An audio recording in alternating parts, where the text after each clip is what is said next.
right now. Nice background, Rich. Yeah, Why, lovely. thank you, David. Thank you so much. I like your background too, Dave. Thank you. And yours is beautiful as well, Kevin. Look at the lovely festive tree. I know it's lovely. Am I still fading in and out, Dave? You seem to be back strong now. Okay. You were freezing before, 'Cause but you guys are looping around on me. I'm not sure what's really, going so on. that might be that your Wi-Fi's not really strong right now. I don't know why that would be, but all right, I'm You're on the right hearing an channel. echo? What's that? You're hearing an echo? Is that what the issue is? No, I'm fine. It's just that like you guys were spinning around, like I lost a view Oh, of you. So I don't know. I'm just trying to figure out if it's on my side or your side. But Gotcha. No, everything looks good here. Everybody looks nice and solid. Good morning, crew. Morning. How are ya? Good morning, crew. Good morning, crew. Good morning. Hello. Hi.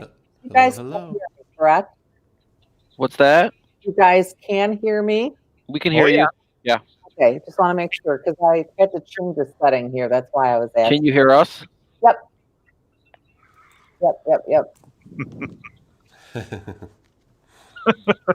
For now. That's right. Oh, come on, we have to have faith.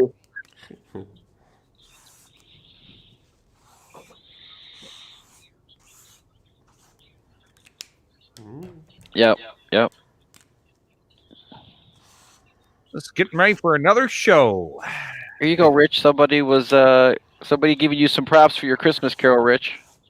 Oh, it was our Christmas carol. Yes. Thank you, Cheryl. How very sweet of you. Thanks so much for listening. Yeah, Why Thank you. can't I see the people's comments?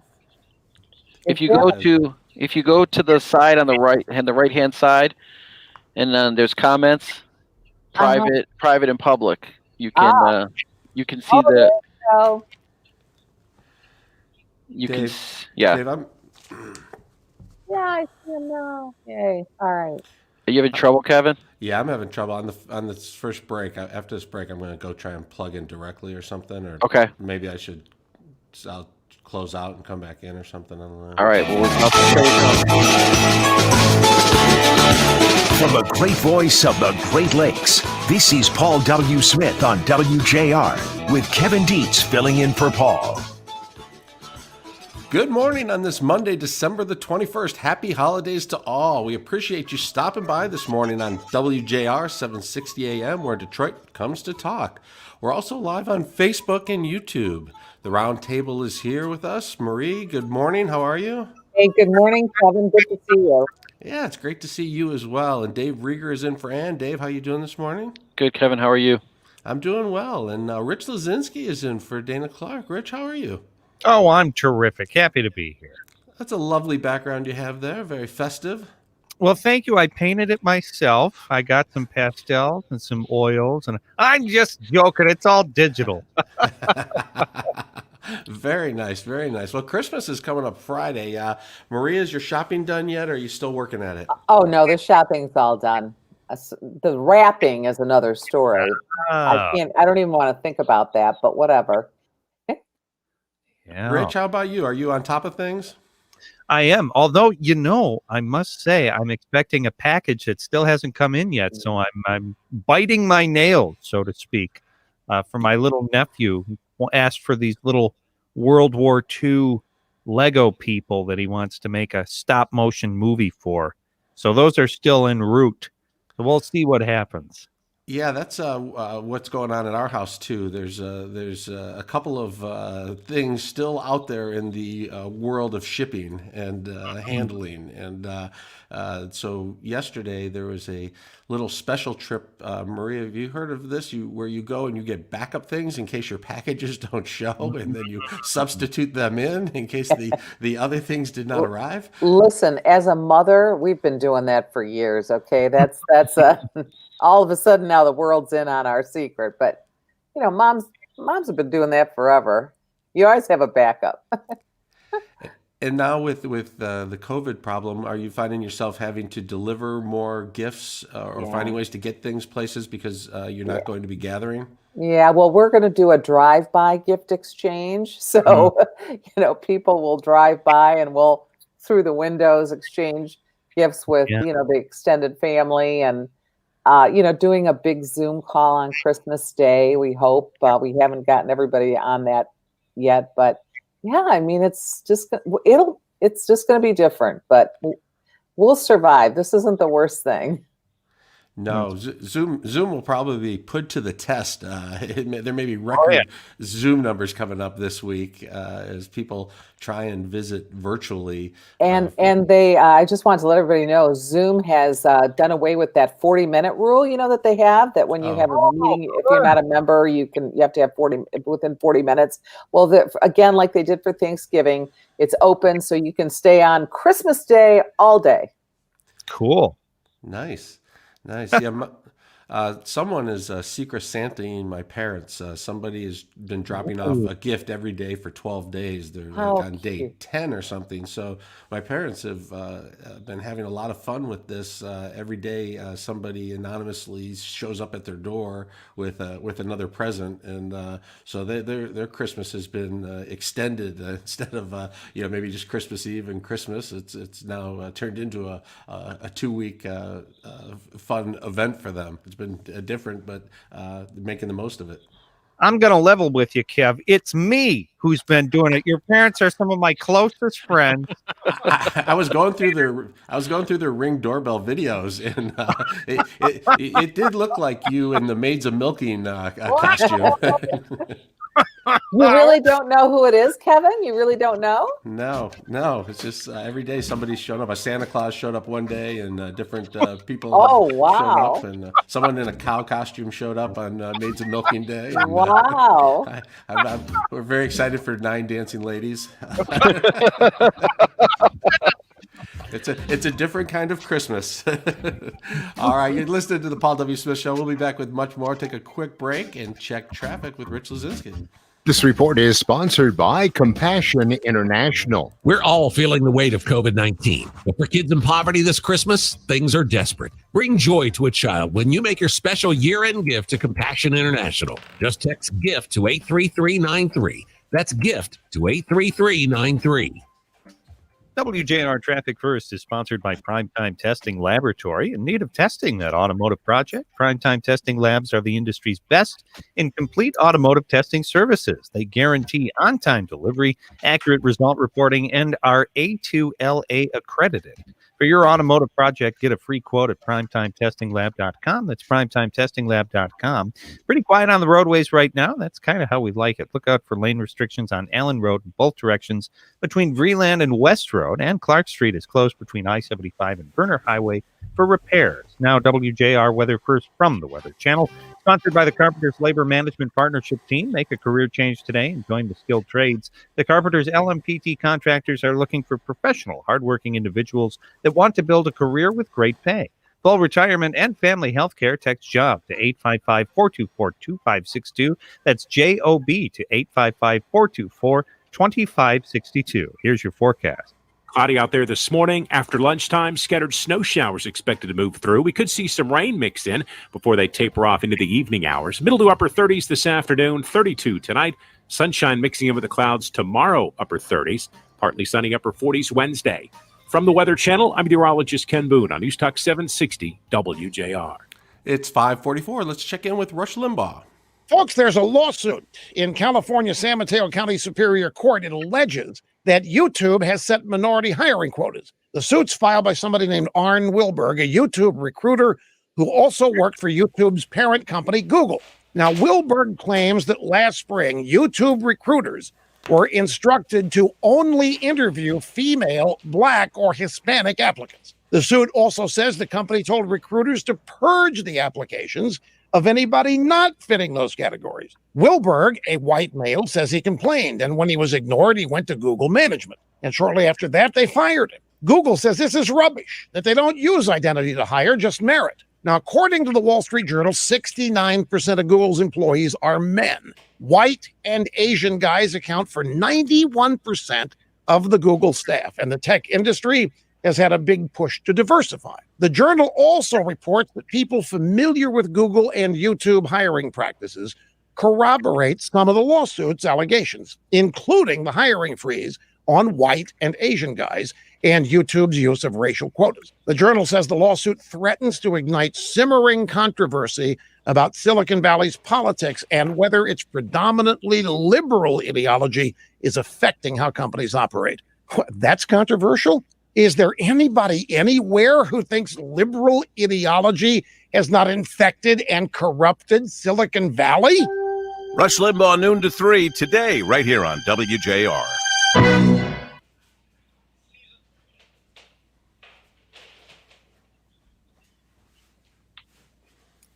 Hey, Rich, did you see here? Jacob is telling us that on the southbound Mound Road at 12 Mile, there's an accident blocking the left lane. I think I'm seeing that clearly. Thank you, Jacob. Did you go wrap some presents, Kevin? Yeah, I'm having some Wi-Fi trouble. I'm trying to. Oh dear, might be the Christmas tree. It could be. I'm trying to jump directly in. We'll see if it works or not. But well, anyway, we can hear you here, so that's good. Yeah, you guys are dropping out on me on my side, so I can't hear you, and so I just don't know when to start talking. I just go into the dark.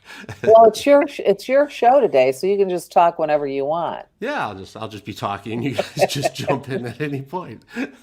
That's the beauty of this. See, when it's your show, you can just do the talking. Yes, exactly. Can you? Is it possible to plug in directly instead of using the Wi-Fi, Kev?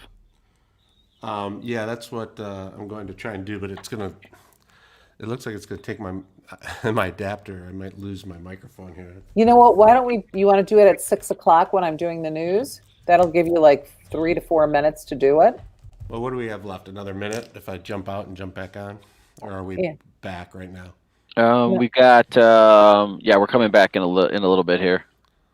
All right. You got a little over a minute. If you can last one more segment, and then at the top, make the switch and see if you can get it set up for when we come back from after Marie's news. Okay, that sounds good. We'll try that. And you guys may just carry this segment for us. Yeah, we can do that. Rich always has some topic that he'd love to talk about, right, Rich? I'm sorry, I'm drawing a blank. What? Dave?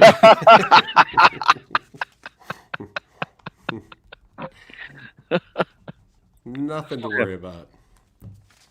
Well, last time we talked about a cheesecake, Rich. This time we could talk about fruitcake or something. Sure. There you go. Oh, fruitcake, the thing that everybody loves to hate. Yeah, right. Just like JR from Dallas, remember? Yeah. Larry Hagman, whatever. Well, he passed on. He did pass away. Mm-hmm. Is Barbara Bel Geddes still alive? No, I think she died a long time ago, actually. Miss Ellie, I miss her. Big fan of the soap opera Dallas, were you, Rich?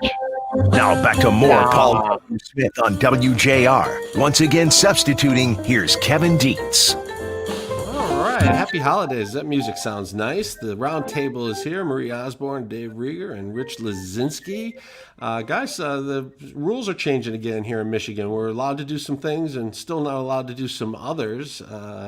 Kind of interesting. The one that jumped out to me that I was kind of happy about was that the high school sports that were going to be allowed to resume and finish their contests. I know a lot of kids were kind of left out in the dark. They were in the middle of their playoff run, and all of a sudden everything was canceled on them. And I believe some of the sports were in like their semifinals or whatnot. And I know someone I knew was in the volleyball playoffs, and now they're allowed to resume. I don't know exactly if they're going to or how they're going to. And football is supposed to resume. It's pretty cold out there now. I hope they have some indoor venues.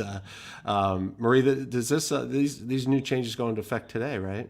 As far as I know, they go into effect today. I know the casinos will open next week, but the movie theaters and so on, they're going to be today, reopening today, along with bowling alleys and other venues like that. I have a question about the sports, though. Truly, with football, where would they play? You can't I mean, where would they stage these games if they have to play them?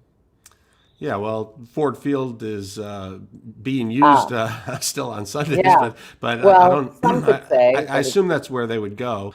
They'd probably just have to squeeze in somewhere, whatever games are left. Are there what other indoor venues are there, Dave? Are you aware of any other ones? Not as far as football is concerned. I don't know what they could use, but all the finals for the playoffs are usually at Ford Field. So, well, then maybe you it's know, not an issue then. so I think it'll all work out. The Lions aren't going to be making the playoffs. I think that some of this stuff's going to happen after the first of the year anyway, right? Mhm. So Yeah. the Lions' last game is January 3rd. So, Yeah, I think it probably will be okay. They'll probably figure it out. Dave, you're going to be heading straight to the casino after your shift. Did Marie just say that the casinos aren't open until next week? Well, the casinos, this is the latest that we've been able to get from the casinos. And if you'll just hang on here, I'll give it to you straight. That they have been, they're going to be reopening next week. The Motor City Casino and MGM will reopen on Wednesday. Okay. The Motor City Casino and MGM Grand Detroit will reopen Wednesday. Greektown Casino tweeted yesterday, check back with us for an official date of reopening. So they would not commit to their exact reopening date. Is it this Wednesday or next Wednesday? It's this Wednesday. Oh, okay. I said next week. This Wednesday. That's what I had heard. I had heard that they were going to reopen on Wednesday because this is big because we can go and we can bet again because online betting hasn't happened yet and there's still football season left. Rich, he seems to be paying a lot of attention to this casino story, the fine details. What is the over-under on how long it'll take Dave to get to the casino after it officially opens? I got to tell you, Dave actually took me to the casino a couple of times, and he treated me to a delicious buffet meal, and we actually won a little bit of cash, I got to say. There you go. It's a win-win. Experiences, yes. So I'm ready and willing whenever you are to gamble with you again, Dave. So the key would be to get open before the Final Four. The football Final Four has been determined, right? And, right. Yeah. So you have Ohio State against Clemson on one side, right, and Notre Dame against Alabama on the other side. Right. What's your early odds on those games? Alabama, Clemson in the finals. Alabama wins. Easy. Nobody's beaten Alabama this year. They're just too tough. Really? Clemson looked pretty good against Notre Dame this week. Notre Dame did not look good. I'm surprised. I was kind of surprised Notre Dame made it. I thought Texas A&M might hop over Notre Dame and get in. I was kind of surprised by that. Yeah, but it would have been brutal for Notre Dame as well, having beat Clemson earlier in the year. Without Trevor Lawrence. Right. Yeah, so congratulations on beating Clemson without their best player. And then we saw what happened when their best player came back. And Notre Dame they got blown out. So I don't understand why Notre Dame could score the first time and not score this time. Was Clemson's quarterback playing defense as well? Why couldn't Notre Dame? You know how sometimes sports goes. You get the team comes out hot and you just kind of get caught in the avalanche, and then everything starts going wrong. Notre Dame looked flat. Notre Dame came out. Their offense did not look good at the beginning. So I didn't think Ohio State looked terribly well this weekend either. They're undefeated at about 7-0 now, but they did not look like they could contend really with any of the four teams that I saw. It's funny if you look at the records. You've got Alabama at 11-0. You got Notre Dame and Clemson both at 10-1, and then you got Ohio State at 6-0. So you can see the Big Ten starting late, and then the problems they had with COVID. So COVID has just messed up the whole college schedule and everything this year. It's just been crazy. And now it's going into basketball. So we'll see what happens. How about movie theaters? Are any of you ready to go to the movie theaters, or are you going to still just watch at home? This close to the holidays, do you want to go out and chance it at the movie theaters? It's such a big movie week. This is the week, right, when so many families go to the movie theaters right around Christmas, and they always release some great movies. I personally, no. No concessions though, so the movie theaters are going to lose out on No that revenue. popcorn, right? No popcorn, nothing to drink. They want you to come in, sit down, socially distance from other, families or other people outside of your group, and then not to take that mask off. The only big movie I think that's coming out that's also going to be streaming at the same time as Wonder Woman, though. I don't know of any other. Wonder Woman, exactly. I don't know of any other big movies that are actually coming out since everything got pushed back to next year. Right, exactly. Is that Marie's autobiography film? Yeah, there's my autobiography. Well, the funny thing is, my kids wanted to see it, and but they will not see it at my house because my TV is too small. So. Oh, that's a problem. That's a problem. Yeah, on a lot I of don't have fronts. one of those big, massive TVs. You still got the bunny ears, I think, don't you? Almost, Rich. You joke, but almost. If you're going to Marie's, you got to be ready to play cards or board games. It's not going to be a big TV event. I'll bring Wonder Woman over on Laserdisc for you. Laser, on beta, beta VHS. Yeah. The original. Well, Rich, the way you've been dressing up, going over to my parents' house, I think you could dress up as Wonder Woman and act it out, perhaps. There you go. Wouldn't be the first time. And it's still closed, our bars, right? And indoor eating, Marie, all that's the same, and fitness and yoga and all that. Till January 15th, that, they're going to reopen on January 15th. At least that's the plan now. I mean, that may change, as we all know, that, it's fluid, as they say, so that might change. Yeah, and then the colleges are supposed to get back to face on January 19th, and so we'll see how that goes as well. So a lot of moving parts. You have to pay attention each day, but we will keep you updated here on the Paul W. Smith Show. Right now, we're going to take a quick break and check on traffic with Rich Lazinski. WJR Traffic First is sponsored by the Mechanical Contract Association. But for kids in poverty this Christmas, things are desperate. Bring joy to a child when you make your special year-end gift to Compassion International. Just text GIFT to 83393. That's GIFT to 83393. WJR Traffic First. An accident is blocking the left lane on southbound Mound Road at 12 Mile. Thanks to tipster Jacob for that.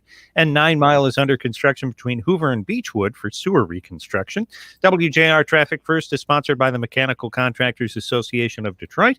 When your commercial, industrial, public, or residential project calls for plumbers, pipe fitters, or HVAC service technicians, the Mechanical Contractors Association of Detroit connects you with the very best highly skilled and trained union contractors. To get started on your next project, visit mcadetroit.org. Now, WJR Weather First from the Weather Channel, sponsored by Gordon Chevrolet. Gordon Chevrolet's December specials are fantastic. Real GM employee pricing for everyone. Inventory is slim, so don't wait. Open Christmas Eve till 3, back open Monday, and staying open late every night, including New Year's Eve. Ford Road, just west of Merriman in Garden City, GordonChevrolet.com. Gordon Chevrolet, find new roads. Cloudy, it's 34 degrees. I'm Rich Luzinski. WJR News in 2 minutes. Guy Gordon here to deliver holiday greetings from our friends at the Capitol Grill. Allow them to prepare. Rich, everyone, I appreciate that. Is that an actual green screen, or is it just the digital programming in the? Yeah, it's a green screen. Yeah. I brought my own green screen from home, actually. Supposedly there's one floating around here somewhere, but I don't think they trusted me to let me have it, so I had to do a little bit of custom work. Nice. Dave, I'm going to pop out and pop back in, see if it's any stronger. We'll give it a try. Rich and I will handle the segment here. Uh-oh. Any famous last words, Kevin, before? Oh, there he goes. Yeah, he's gone. How do I get mine to twirl like that? It's just us, Rich.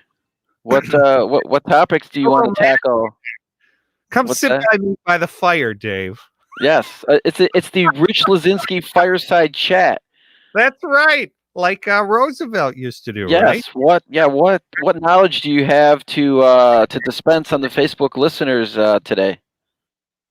Boy, that's a great question. Is the soundtrack to 8-track to Wonder Woman? Dominic wants to know. I don't know. That's a good question. I wish I had an. Well, doesn't 8-track. this Wonder Woman movie take place like in the 80s anyway? Yeah, it does. Yeah. Okay. Absolutely. Well, there you go. So The year I was born, actually. 1980. You were born in 1984. Mm-hmm. Really? The Tigers won the World Series, right? Yes, that's correct. The last time the Tigers won the World Series, that's correct. Yep. Oh, yeah. That was a good year. Patrick, there's actually a little dial to answer your question. Patrick wanted to know, how do I get such sharp edges on the green screen? The software here on StreamYard will actually allow you to turn a little dial that allows the green to be replaced at various intervals. So if I wanted to make it even more so that I looked invisible, I would just turn that dial up a little more. That's all. But thank you for the compliments. I appreciate it. So I see that there are some virtual presents that are hanging inside of the virtual stockings behind you. What are the presents? Don't put your hand in the fire. Ow! Ow! Ow! Gosh, why did I do that? Ow! Ow! Oh! First aid! We need a first aid kit here. Dave, go get a first aid kit. Brian is running to handle that right now. Third-degree burn. I don't know what this is. Why did you make me do that? I just wanted to know what presents were in the stockings. I don't know. I haven't been able to open them. When yet. I actually asked Danielle this question. Kevin's trying to call me here. Hang on. Okay. Well, you two have your little chat. Hello, everyone. So nice to be here with you. Come warm with me by the fire. Perhaps we can roast some chestnuts or some marshmallows. Who knows? Fire, which I believe is perhaps hundreds of thousands of years old. I wouldn't necessarily say that man discovered it. I think it was there. We just happened to find it. You know, kind of like, the Mississippi River. Everybody is always discovering things, but really, when it comes to that, those things were already actually there. We just showed up, right? Rich, management called and said you two cannot be on the air unsupervised. the FCC called. Yep. Dave told me to touch the fire back there. Now I have third-degree burns. Thanks, all Rich. on my arm. Our one opportunity at stardom, and you ruined it. Happy Hanukkah, by the way, Dave. Thank you. Yes. Hanukkah's over, but thank you. Did you have a good Hanukkah? It was a good Hanukkah, yeah. Eight crazy nights. Yeah. Yeah.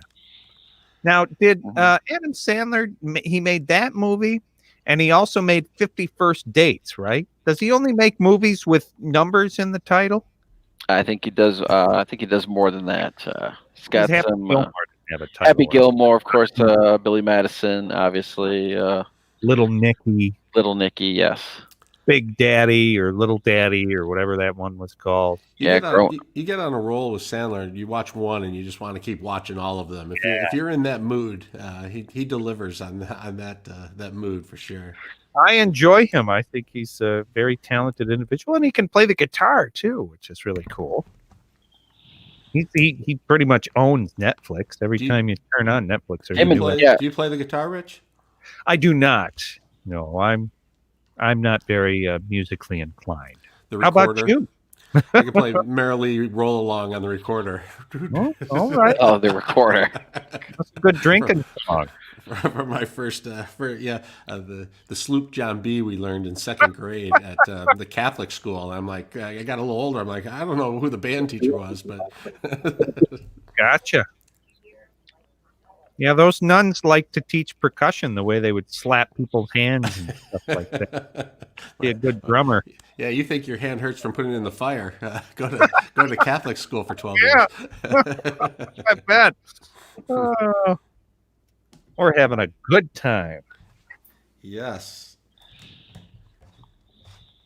So, Dave. Yeah.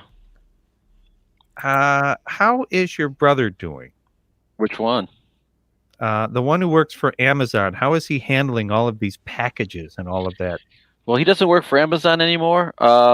but he's doing fine. He works for Fitbit, which just got actually purchased by Google. So now he works for Google now, and he'll be working at home till I think July. I think something like that. Wow. He'll be working at home. And Google bought Fitbit. Wow. Yeah, but he's doing well.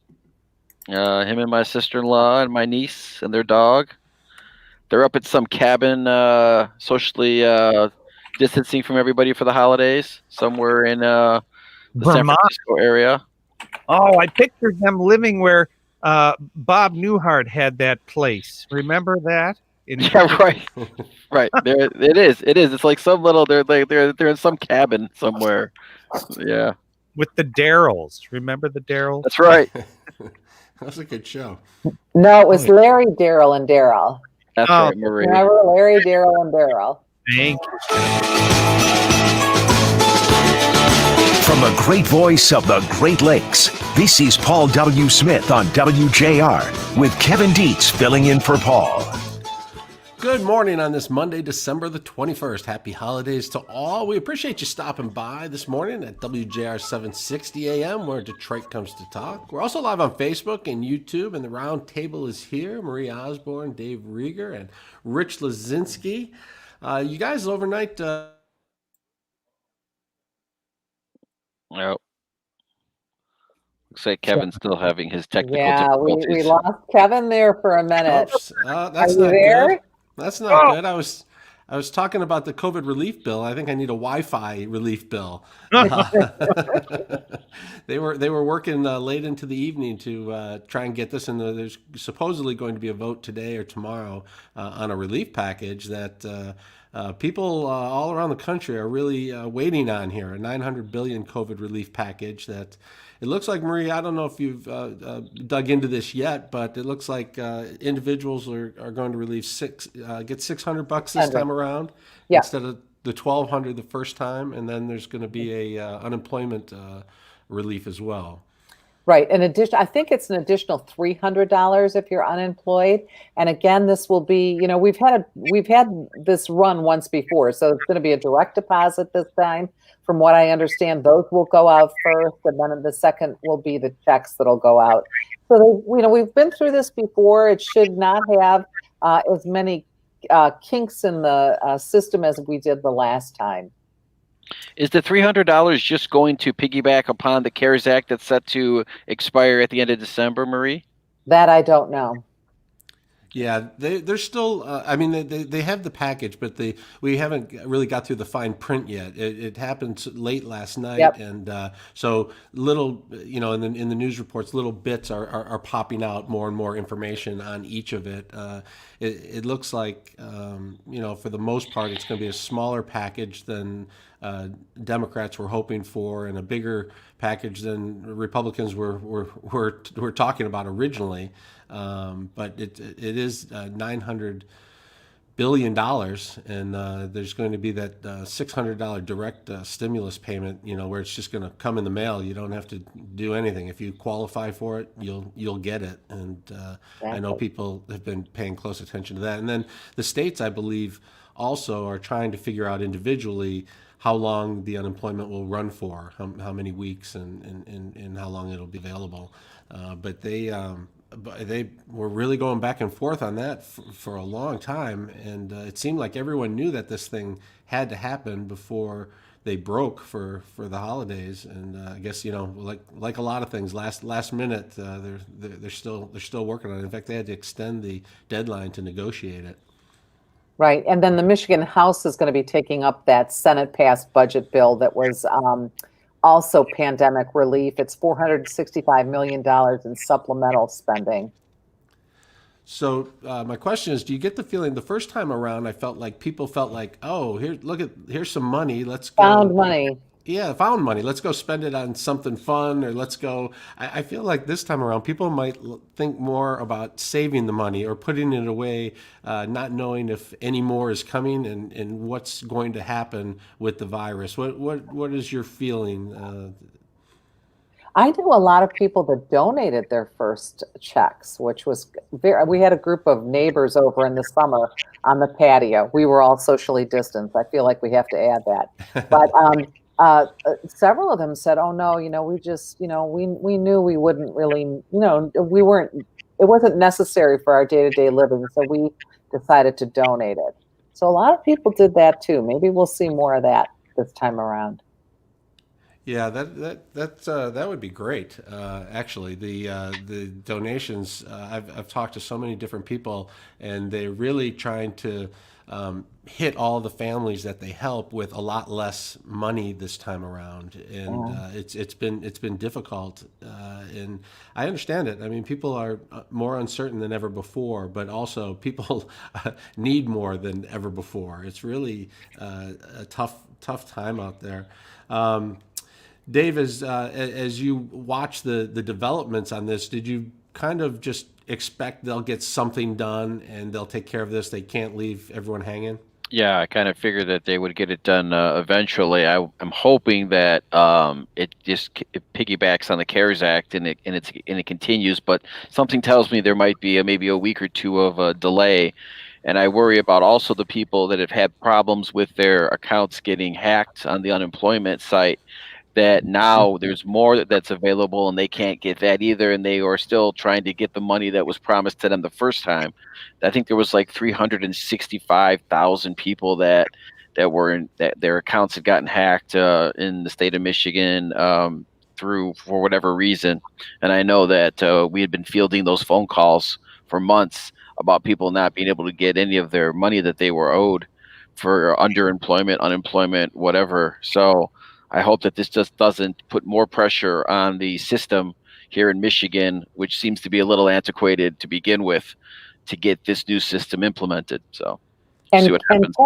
Kevin, you did interviews about people having large amounts of cash, piggybacking on what Dave just said, the people who were doing the stealing, the fraud, having large amounts of cash and going to, in particular, you did a whole thing about the Somerset Mall where people were going there and spending money with these gift cards and so on.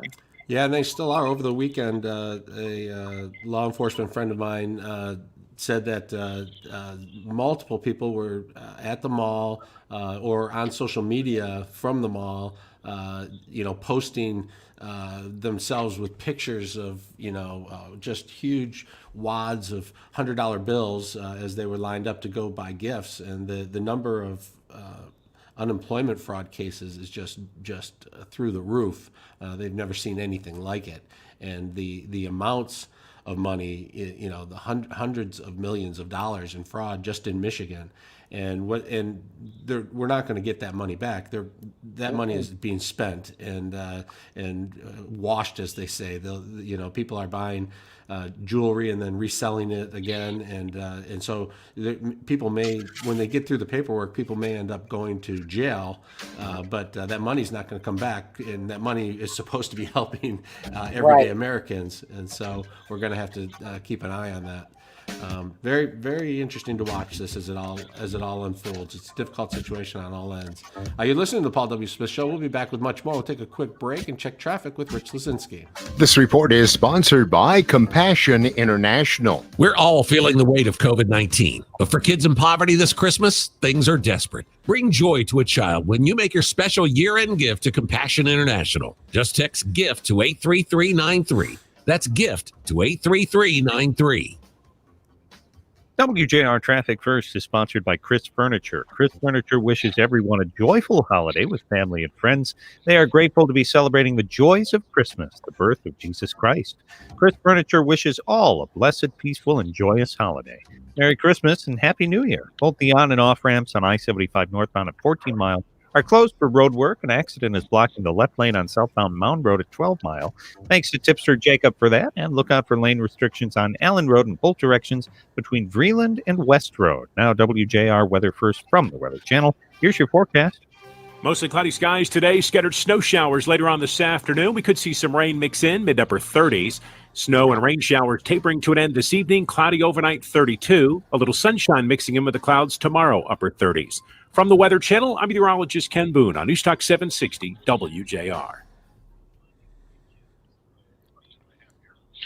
Did you see where they switched guests on us there, Kev? Is it going to be Mike? Is that what Yep. is happening? Okay. And you should have the sheet too in your email with some topics. Yeah, I just popping it up there now. I'm still having trouble. I don't know when's the next long break. Maybe I'll just reboot the whole system, but it takes like 5 minutes to next do that. long break probably would be the bottom of the hour, 6:30. So if you want to try to reboot your whole system at that point, do you have your Lucy Live as a backup just in case? I have it. Should we switch? Should we try switching to that or?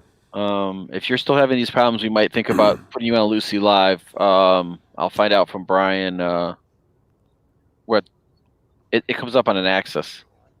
So we'll have to decide. We'll have to find out what axis is open, and you can try to log in there maybe at the bottom if we're still in trouble. All right. All right. We'll see if it gets any better. I don't know what's happening, but the video pulls more, right? The Lucy just audio only isn't. Right. Yeah.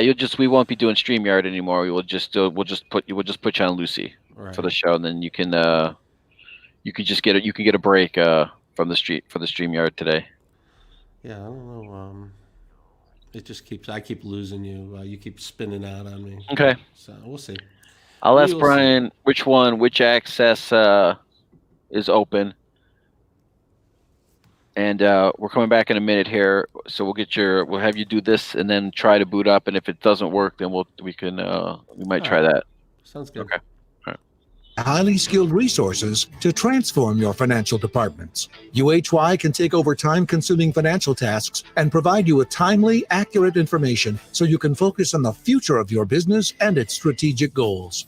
UHY has a team of professionals dedicated to back-office transformation, including CFO and controller services, financial statement preparation and advisory technology solutions deployment, accounts payable and receivables, bank and credit reconciliations, sales tax filing, and much more. Whether you need a little or a lot of help, UHY will tailor a solution that fits with every situation and every budget. Email them at greatlakes@uhy-us.com.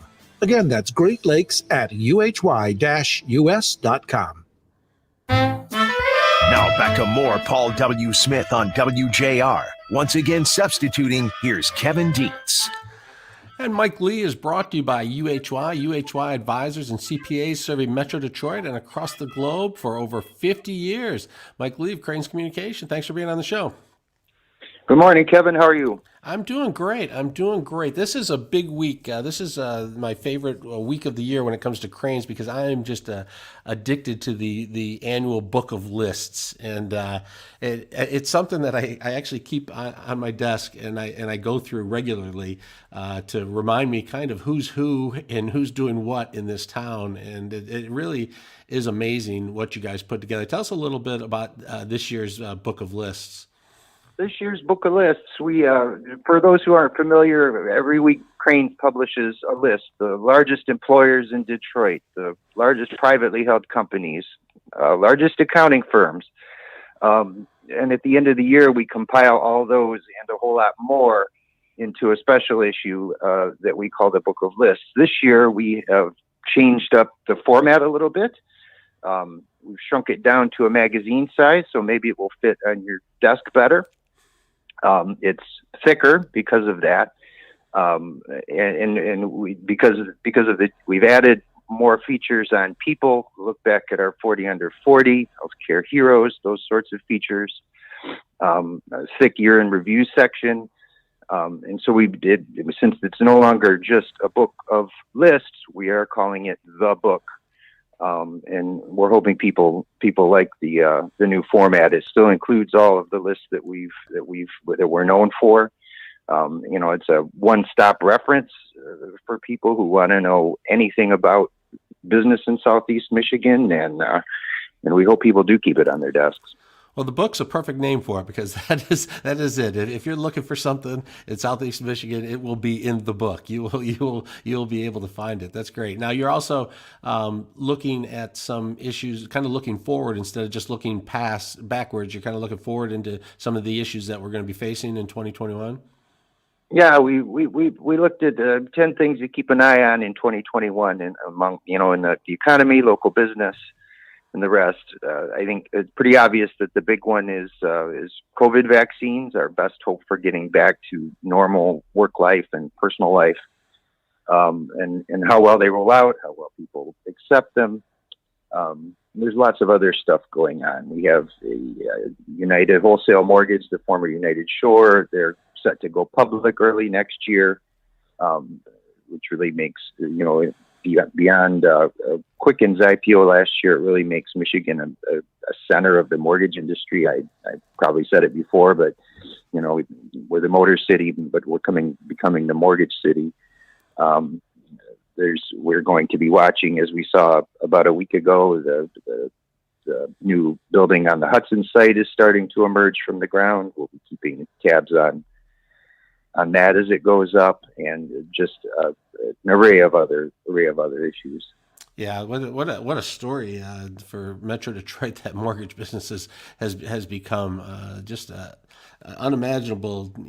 I don't know, 5-10 years ago, and now we're the center of it all. It seems now as news was breaking overnight, and we were trying to talk a little bit, share with our listeners what's going on with the relief bills. There's stuff happening in Washington and in Lansing, right? Yep, since Friday night, the state Senate passed a relief bill that extends unemployment. Also includes about $55 million to help businesses that have been shut down. They can, if they were shut down entirely, I think they can get up to $15,000. And then Congress last night, the State House will vote on that today, most likely. And then Congress last night unveiled the deal on the federal stimulus, the $600 stimulus checks, plus another $200 million for a new round of the Paycheck Protection Program, the Small Business Support Program, which is sort of desperately needed. Last week we did a story on a separate, much smaller program that the state was running that had about $10 million available for small businesses. It worked out to the amount they could borrow. There was about enough. That's about enough money for 700 businesses or so to qualify. We talked to people who essentially waited in line electronically to apply for that. There were so many people applying, it was more than the computer system could handle. At one point, there were at least 20,000 businesses who were applying for this money that covered about 700. So the desperation is real. The restaurant shutdowns and general economic stress has a lot of businesses in trouble, and those businesses employ people. And it's just we want to see them survive. I think this new round of help from the government is very important. Yeah, we were talking before you came on about the record-setting fraud that has been going on here in Michigan and around the country as people steal identities and steal relief packages and unemployment money from the people. I know several people who've gotten letters from the unemployment agency saying that you applied and they didn't. So yeah, that certainly is going on. It's a case where if you want to help a broad number of people, you're going to get that too.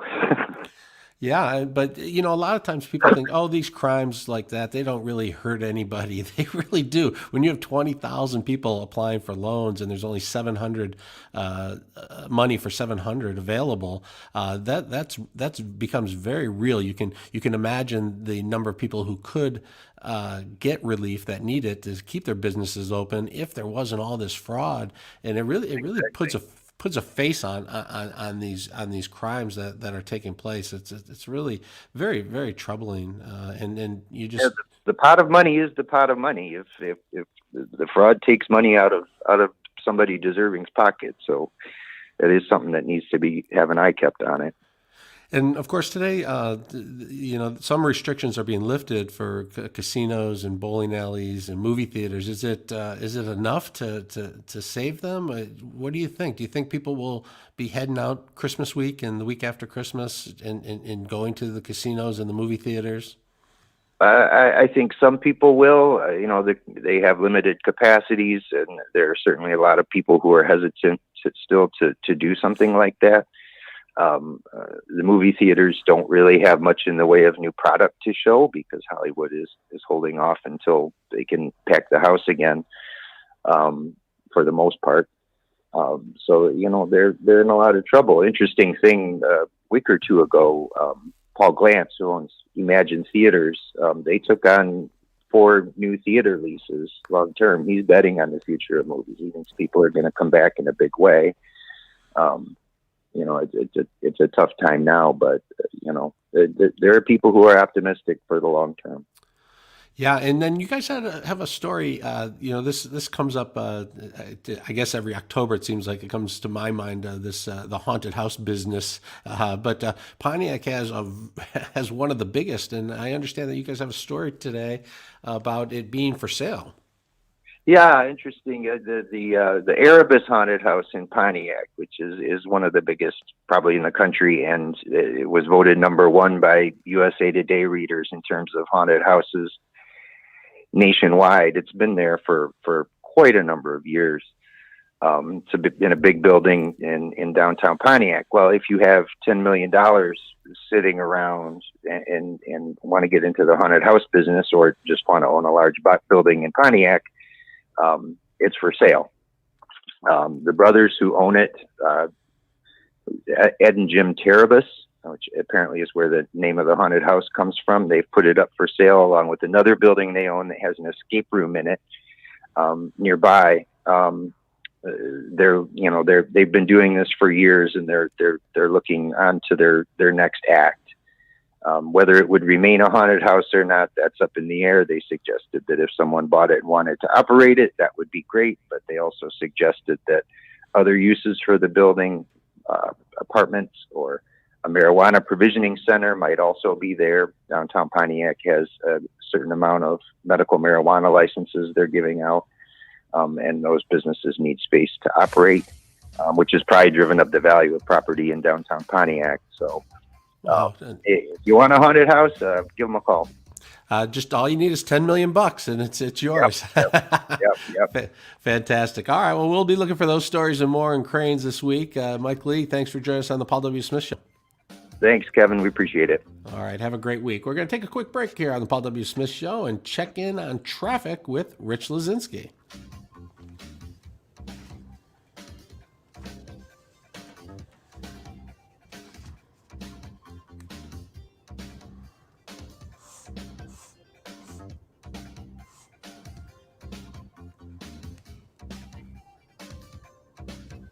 WJR Traffic First is sponsored by the Construction Association of Michigan. CAM has been helping commercial and industrial contractors and suppliers grow since 1885, and now is the time to join. Join the most powerful network of construction professionals in the state, the Construction Association of Michigan. Join today and get listed in the 2021 Construction Buyer's Guide.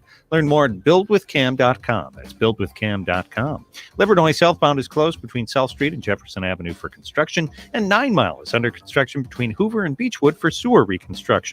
Now WJR weather first from the Weather Channel. Cloudy. It's 34 degrees. I'm Rich Luzinski. WJR News in 2 minutes.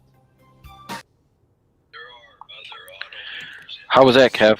Well, so that was fine. Maybe it was the drag with just having all 4 of us on or something. So did you just reset StreamYard, or did you reboot your whole computer earlier? No, I plugged directly into the thing. Do you want to try to reboot your computer Just turn my computer off at the bottom here, and during the news, just do a complete reboot and then come back?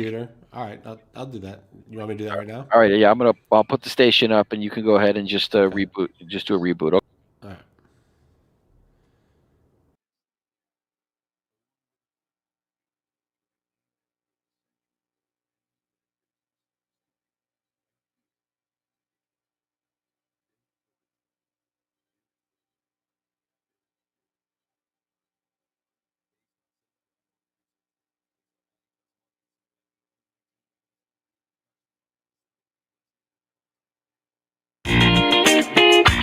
Hey, Ken, our team partners tell me how great our listeners are and want to thank them for their business through these challenging times. Having your own business can be very challenging. Well, if you or someone you know owns a residential or commercial construction company and are looking to grow by reaching the best radio listeners in the world, visit theinsideoutsideguys.com. The Inside Outside Guys are here to help your business grow. That's theinsideoutsideguys.com. The Inside Outside Guys is sponsored in part by Sharon's Heating and Cooling. 'Twas weeks into the season, the weather went cold. Mama and I noticed our furnace was quite old. It clanked and it clattered. It wasn't quite heating. We knew through the years it took quite a beating. A new Bryant gas furnace would be such a thrill to keep us cozy and warm with a low energy bill. Sharon's Heating and Air Conditioning installed and warranted their work, and 0% 12-month financing was quite a perk. Winter maintenance as low as $49. Just give Sharon's Heating and Air Conditioning a holler. Schedule at Sharon'sHeatingandAir.com. Bryant, whatever it takes.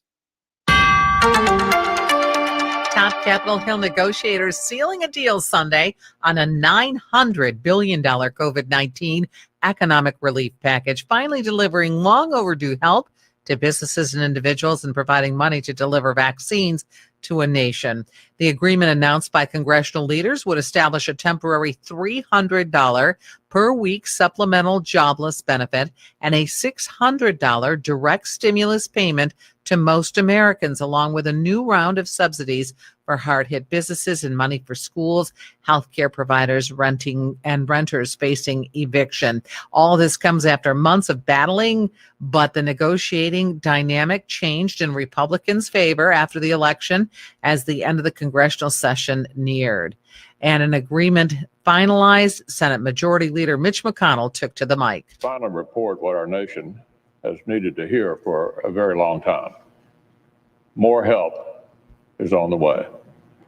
Moments ago, in consultation with our committees, the 4 leaders of the Senate and the House finalized an agreement. The Michigan House is set to take up the Senate-passed budget bill designed to deal with the financial impact of the pandemic. This one's a $465 million supplemental spending plan. The majority of the money would go to health systems. $55 million has been earmarked for small businesses that have been sacrificed in protecting the public health. Once approved in the House, the measure would be sent on to the governor.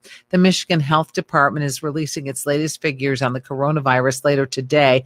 On Saturday, it reported there were 3,896 new cases of COVID-19 in Michigan and 187 new deaths. Speaking on Face the Nation over the weekend, incoming House Chief of Staff Ron Klain discussing the recent cybersecurity breach of federal agencies and the massive hacking and how the incoming Biden administration would respond against those attacks. I think there's still a lot of unanswered questions about the purpose, nature, and extent of these specific attacks. And we're looking forward to learn more about them. I think in terms of the measures that a Biden administration would take in response to an attack like this, I want to be very clear. It's not just sanctions. It's also steps and things we could do to degrade the capacity of foreign actors to repeat this sort of attack, or worse still, engage in even more dangerous attacks. Secretary of State Mike Pompeo has linked a massive cyber attack on the U.S. federal agencies to Russia. A landmark settlement in the Flint water crisis drawing closer. Detroit federal court judge Judith Lee. You're back. All right, so I turned my computer off, so we'll see if this. That was a quick reboot. Well, I didn't. So I rebooted I turned my computer off and back on. I didn't like turn the whole Wi-Fi system down. And reboot. Okay. So maybe it won't do anything at all. Who knows? But okay. We'll see. We still have Lucy, Lou, and then I can always reboot the whole thing if we have to. All right. Top of the hour. All right, you'll have Marie standing by to talk with you for this segment. All right, sounds good. Okay.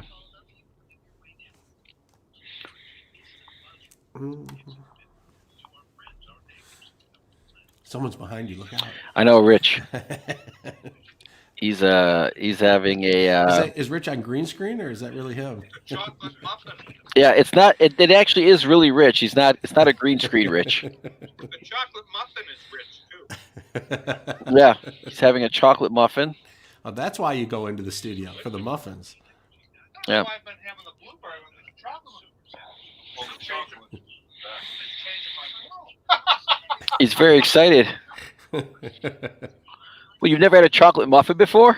This chocolate muffin has just become one of my closest friends. It's good to know. How's your hand from sticking in the fire? In the virtual fire, I should say. Still smarts. Okay. Yeah, I know. No doubt. I know. Kevin's wondering, what am I doing here? What am I doing working with these people? I'm actually just disconnecting my Wi-Fi so I lose you guys. Kevin's like, Kevin's reassessing his life right now, as we all are.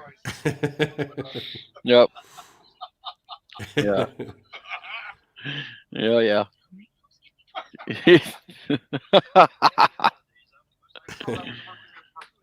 I know. I can see the email going to Ann right after the show today. No more vacations for anybody. That's right. That's the end of it. That's correct. All right, here we come. All right. Service. Your safety is our number one priority. So shop local and shop Westland. We really do have everything you want and everything you need. Now back to more Paul W. Smith on WJR. Once again substituting, here's Kevin Dietz.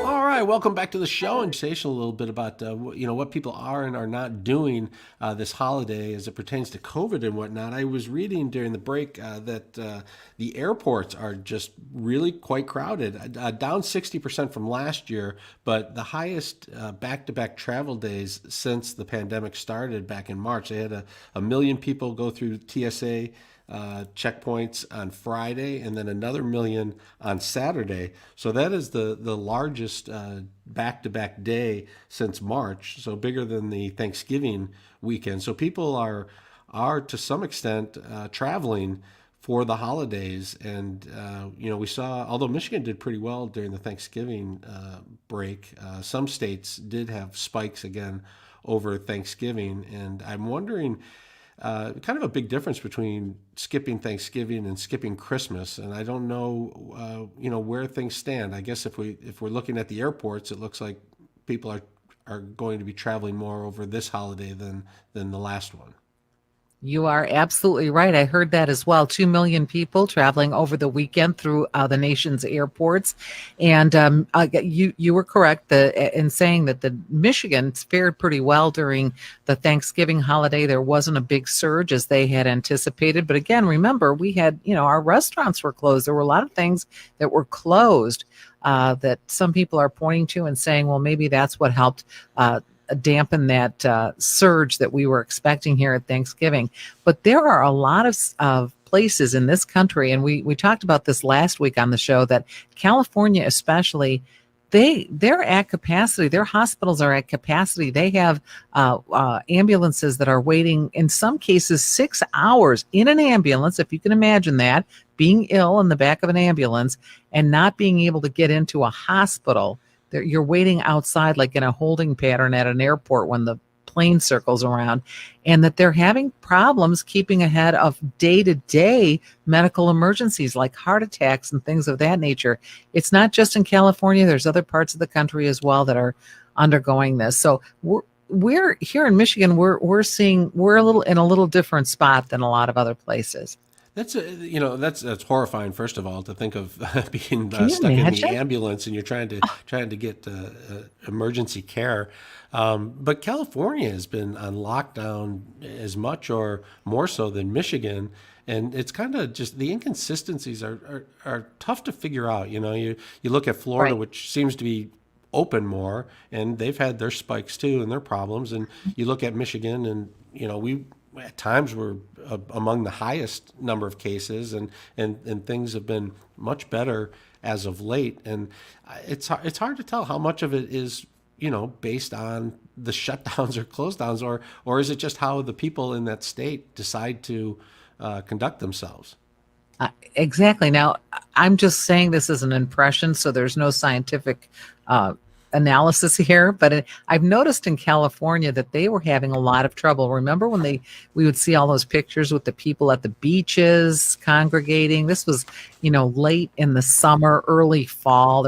You'd see a lot of that, and people were, we can't be doing this. And so, yeah, they've been on lockdown, but they've also had a lot of moments where they've not really followed rules or not had the correct type of lockdowns. I can't put my finger on it either. It's really a puzzle there to figure out. So it seems that the vaccine is the answer.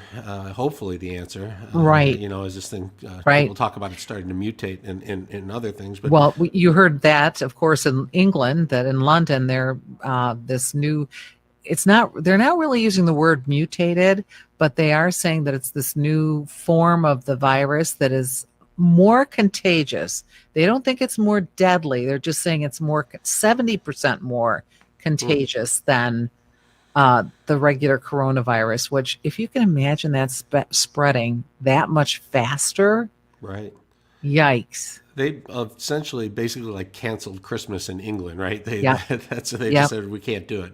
We're not we're not having it, and you don't want to get to that point here. We saw some pretty high profile vaccinations. Dr. Joe Biden, Mike Pence did his live on TV, I believe, right? Nancy Pelosi, Mitch McConnell, but we also have heard a few complaints. On Friday, did you watch the governor's press conference? She was pretty choked up and emotional, and she was upset saying that Michigan wasn't getting their fair share of vaccinations or vaccine, right, and not quickly enough. And yet, if you flip the coin, Republicans, especially in Washington, are saying, boy, Operation Warp Speed was amazing. I mean, most of the time it takes 2-3 years to get a vaccine for something like this. And we're still in 2020 and people are getting the vaccine the same year that the pandemic came around. I guess it just depends on your perspective, but we are seeing this thing roll out. Is it rolling out about as smooth as you expected? You never expected it to be perfect. You know what? There was a hiccup, and it was admitted by General Gustav Perna. He's the person who's in charge of getting the vaccines out. Remember, they put this general in charge of the logistics of all this. Well, and he did say, he apologized over the weekend. He said there was a miscommunication with some states about the amounts of vaccines that they would be getting. And I saw a couple of different things on this where people were asking, I'm meaning the state of Michigan, let's say, was asking for the vaccine, because that's how this works. You have to ask for it. But the federal government who's holding the vaccines was saying, oh, no, we didn't get that request. So there was something there that wasn't working right. So he recognized that, General Perna recognized that and said, okay, we've ironed this out, and now more doses are going out. However, Michigan's going to get another 6,000 doses this week of the Pfizer vaccine, but the state initially expected 85,000 doses. That's a huge discrepancy there in numbers. I'm not sure what's going on there.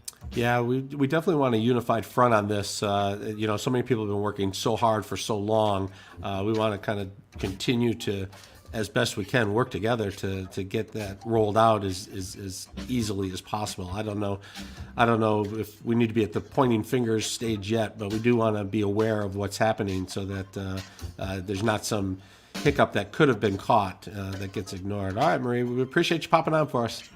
Talk to you in a few. All right, you're listening to the Paul W. Smith Show. Right now, let's check in with traffic and Rich Lazinski.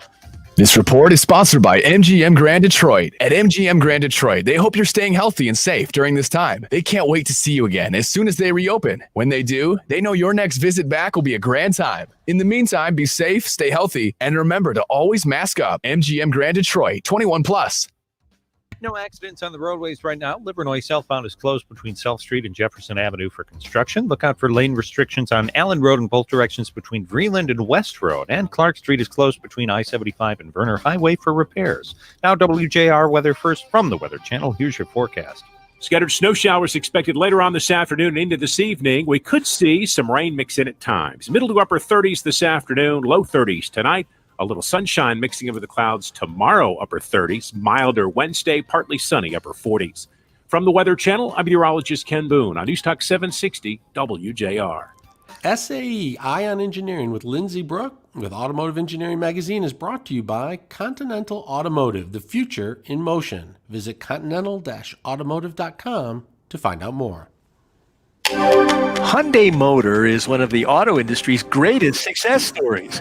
And in the coming switch to electrified vehicles, the Korean automaker doesn't plan to eat anyone's dust.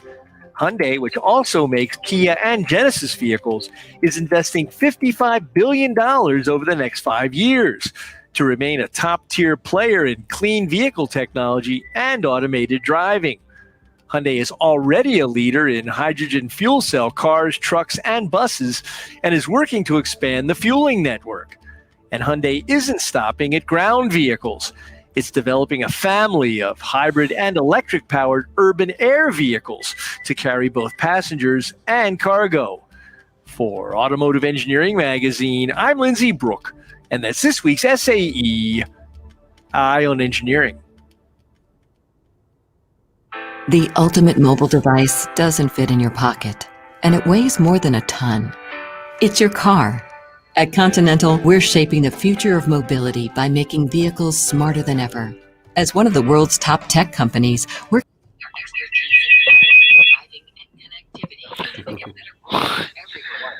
All right, Kev, your guests are all set for your next segment. So far, so good. You seem to be hanging in there now. Yeah, it seems to be better. I don't Okay. know. It seems to be like one-on-one. It's pretty good. With multiple people on, it seems a little. But so far, I don't know. Seems to be okay. We'll just continue on. If we need to, we can always jump to Lucy. Right. Keep your fingers crossed. Yeah. Well, all I got to do is get through an intro here, and Steve will take it from there. Right. At least today for this show. Exactly. Yeah, I'll reboot the whole system tonight and see if that has something to do with anything. I don't know. I guess you never know. It could be anything, right? No. It's Wi-Fi. I mean, I don't know. Maybe more people are at home now this week because we're in the Christmas week. But it's maybe early. from It's early, from work, though. you know. Yeah. I don't know. I mean, you don't have kids and learning virtually. It's got to be midwinter break right now, right?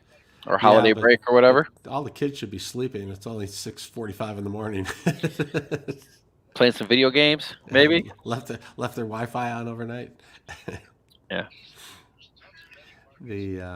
That's all right. Well, we may become a Lucy program. But All right, nothing wrong with that. If we got to go to that, that's fine. yeah. No issues there. Yeah. That's good. All right, we're coming back here. All right. Sounds good. Got about a minute.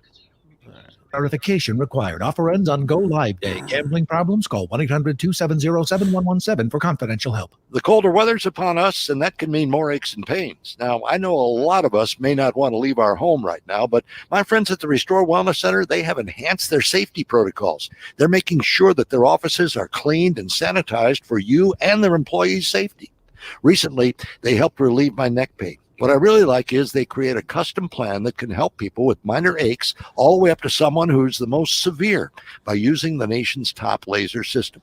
Someone like me who woke up with neck pain overnight to someone who may be struggling with severe pain for the past 25 years. I've been in both boats. And these people at the Restore Wellness Center, they can help. The Restore Wellness Center relieves pain, increases function, and that's the bottom line. Don't sit by just dealing with the pain. Get rid of it. Call the largest, most experienced laser treatment center in Michigan today. Receive your first treatment free. Locations in Bloomfield, Brighton, and Shelby. 800-935-5959 or RestoreWellnessCenter.com. Restore Wellness Center. What do you need restored?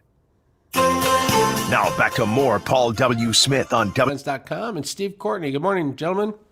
Good morning, Kev. Hello again, everybody. Yes, indeed. Lions falling to 5-9 with the 46-25 loss to those Tennessee Titans. And Mr. O'Hara, first of all, good morning, my friend. Good morning, Steve. Good morning, Kevin. This one here starts off like we're going to see a heck of a track meet. Titans get the ball to start things off, and they proceed to score on the Derrick Henry 3-yard run. first and goal situation. Titans up 7-0. Lions, Mo, respond with a very nice drive of their own, leading to that third and goal at the 2. Touchdown pass to Marvin Jones. We're tied at 7, but that changes in the ensuing Titans drive very quickly. 75-yard pass to Corey Davis, the former Western Michigan Bronco. You found out early, Mo, that the Lions defense, once again, and it would prove to be true as this thing played out, Lions defense was absent. It was just awful again. And on that one play there, that 75-yard pass to Corey Davis, I mean, what was it, 13 seconds after the Lions scored? I mean, Matthew Stafford leads a drive to a touchdown, and before he can even get a good sip of Gatorade, he's back on the field with his sore rib. So it's kind of typical of what's happened to the Lions in the second half of this season, or really ever since they got to 3-3. They just, they've been fairly competitive at times, but just not good enough, and giving up big plays, hurting themselves with fumbles, and then just breakdown after breakdown in the secondary. Just a tough day all around. Offensively, and I hate to be constantly throwing the defense under the bus, Mike, but that's pretty much been the Lions' 2020 season. Total yards, Tennessee with 463, the Lions with 430. Tennessee ended up running one more play than the Lions. Third down efficiency. This is where it just was a mess. Tennessee, 9 of 11 in third down conversions. Defense just couldn't get off the field. And once again, the Lions pay for that. Well, 9 of 11, and I'm doing this quickly in my head, that's 82%. You do that in anything, any sort of business, 82%, especially pro football, third down conversion, you're gonna win a lot more than you're gonna lose, and that's just one of the many statistics yesterday that went against the Detroit Lions. Well, and turnovers at very, very inopportune times. DeAndre Swift right there at the goal line in the second quarter, Lions knocking on the door. Just can't do it. Just can't have it. And then the TJ Hawkinson fumble in the Lions' first possession of the second half. They're moving the ball, and just mistakes. Yeah, well, and it's 3rd and 1. I think Hawkinson's was much more damaging than Swift's. But with Hawkinson, look, it's 3rd and 1. There's 4th down coming up. You don't have to stick the ball out there and risk it like that. I mean, he's still a young player, and you'll learn that over time. But he would prefer not have to learn it under fire like that. The one with Swift, as it turns out, like 3 plays later, they get a sack from Romeo Okwara and a safety. So they get the ball and score a touchdown. So if you really look at it, they gained a point in that exchange, because they wouldn't have been. In other words, they wouldn't have had, the safety and all that other stuff. But still, it's a bad play on DeAndre Swift's part. He's had a nice rookie season, but you've got to learn from that. Well, just a gritty performance by number 9, 22 of 32, 252 yards, 1 touchdown, rating of 102.6. He was playing admirably. Joe Dahl, got to give him kudos. He is in for Frank Ragnow at that center position. First time in his National Football League career. Things were going well until the fourth quarter. Bad snap. He skips it back to number 9. Matthew Stafford takes a hit, and you could tell he winced in pain at that point.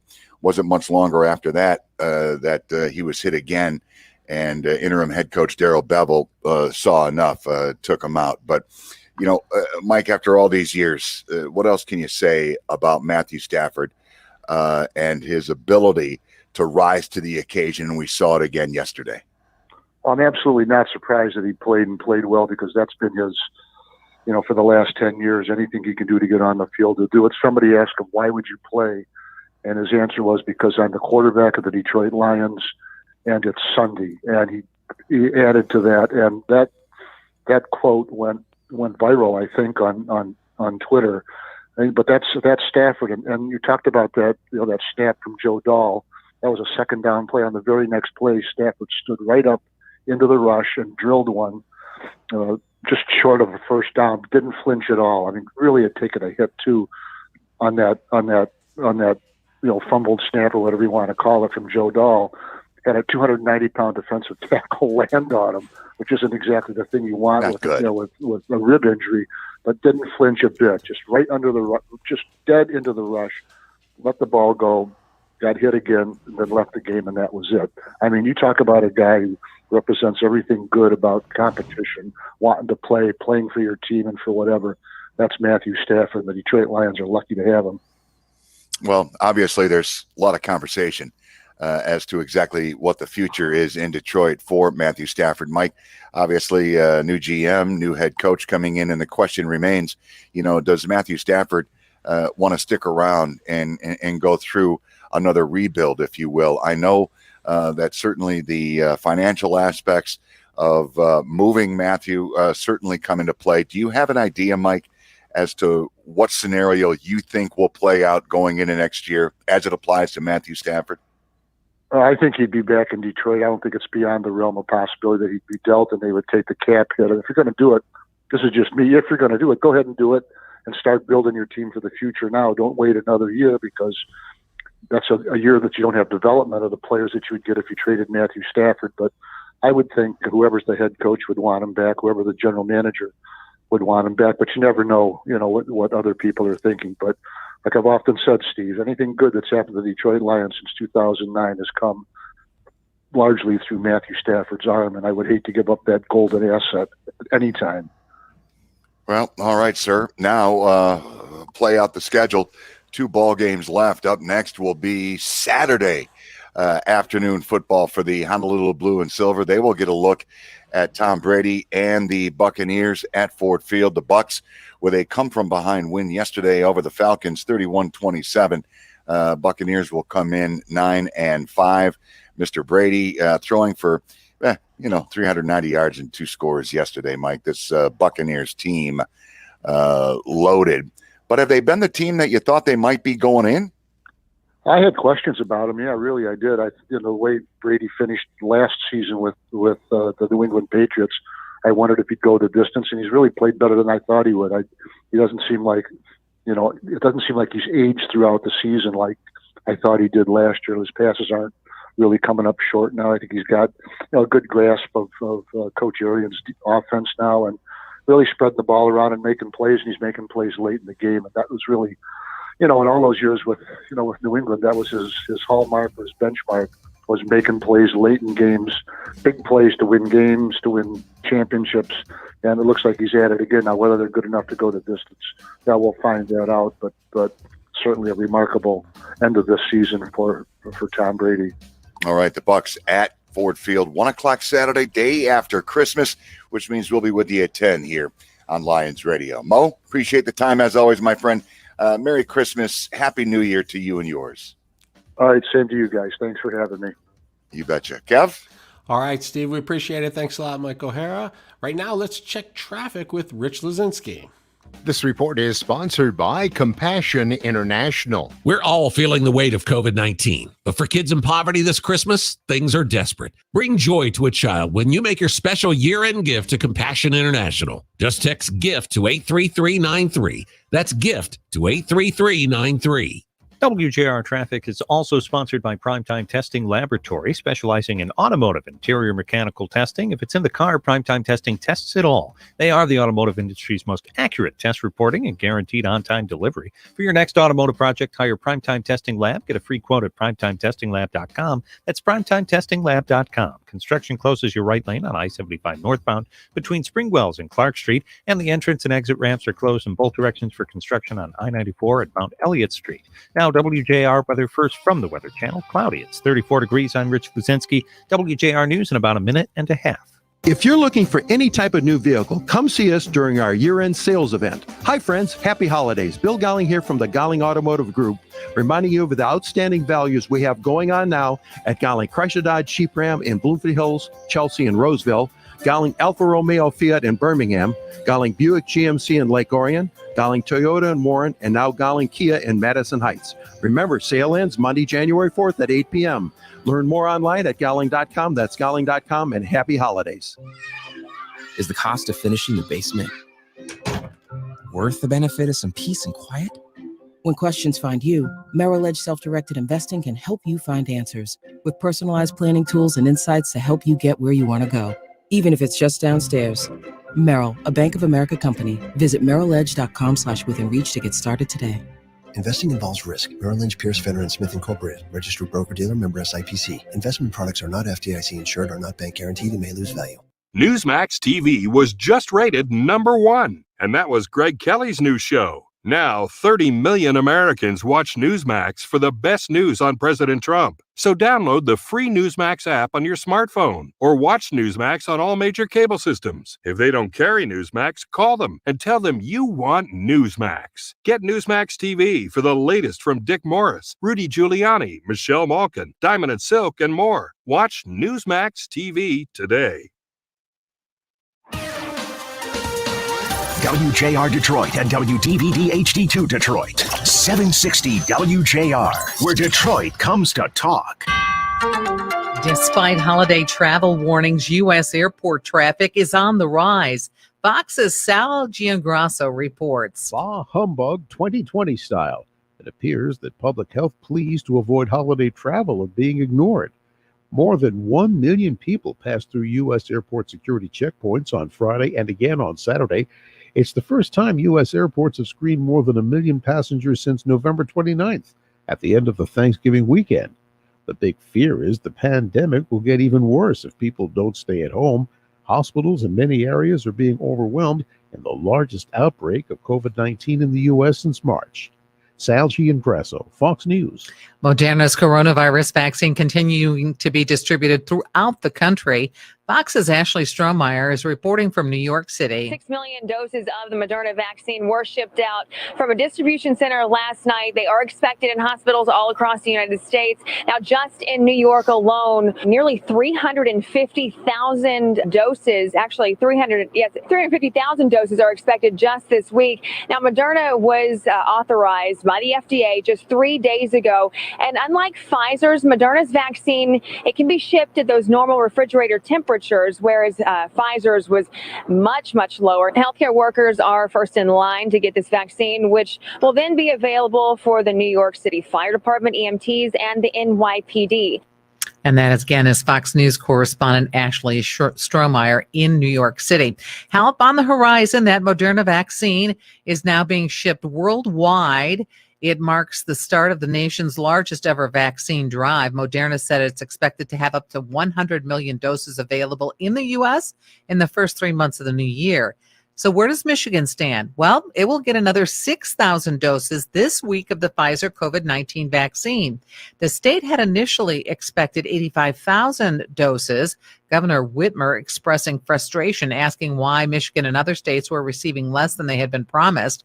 On Saturday, the Army general in charge of the vaccines apologized for what he said was a miscommunication with the states on the amounts they would be getting. General Gustav Pernas said that the problem was being corrected. The government is back on track, he says, to get some 20 million doses of the vaccines to the states by the first weeks in January. Public arrangements have been announced for Wayne County Sheriff Benny Napoleon, who died last week following a nearly month-long battle with coronavirus. Public viewing for him will be held 10 a.m. until 8 on December 28th. This will be at the Swanson Funeral Home on East Grand Boulevard. Then from 10 until 6 on December 29th at the Greater Grace Temple on West 7 Mile. The family says they will have a private funeral. Detroit Casino plans to reopen after being shut down more than a month. And as the state battles this uptick in the virus, Motor City Casino Hotel and MGM Grand will reopen on Wednesday, according to officials. Greektown Casino, though, tweeting out on Sunday, check back for an official date of reopening. WJR News Time 7:03, checking our world markets this morning. They are all trending down. China, Nikkei, London down. The futures are down. The world market update sponsored by Mother Waddles. Donate your car to Mother Waddles and help the poorest of the poor. Call 313 Waddles. You back? We'll see if this works. I just rebooted the whole Wi-Fi. Okay. And I'm not plugged in. I'm just regular. You're on Wi-Fi? So we'll see if this works. If it doesn't, we'll go to Lucy. All right, Norman, your guess is all set. All right, great, thanks. All right, I think we got a couple minutes here. All right, we take him to 11, and then we got Jeff. Right? Yeah, make sure you go to Jeff Sloan like around 7:11. Yeah. Cool. 7:11 or 7:12. Yeah. Did you get a muffin? No, I'm not a big chocolate muffin guy. No, I'm I'm more of right there.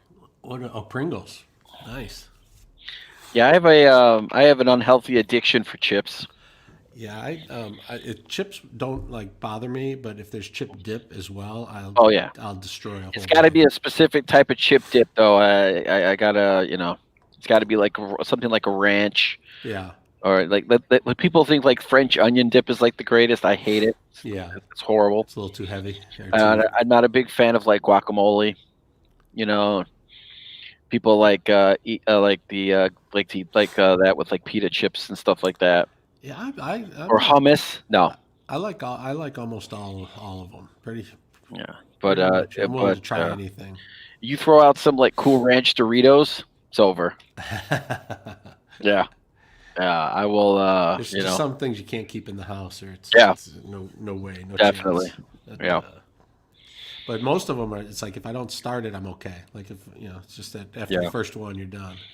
That's what they count on. Yeah. All right, here we go. For the holiday sales event, choose from one of the nation's largest inventories as we rev up the savings for our final sprint down the home stretch. Thank you again, and let's bring the #1 Ford dealer title back where it belongs, here in the Motor City. Visit us at BillBrownFord.com.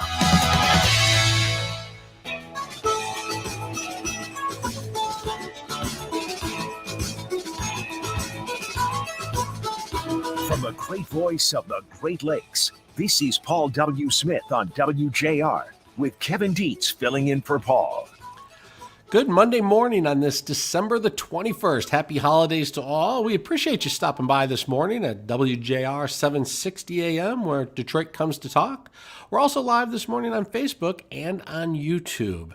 Well, it isn't all bad news these days with COVID and people worried about the economy and everything else. There's still a lot of people out there doing a lot of good for families and for people. And one of those people is our next guest, Norman Yatuma. Norman, welcome to the Paul W. Smith Show. Good morning, Kevin. Thanks for having me.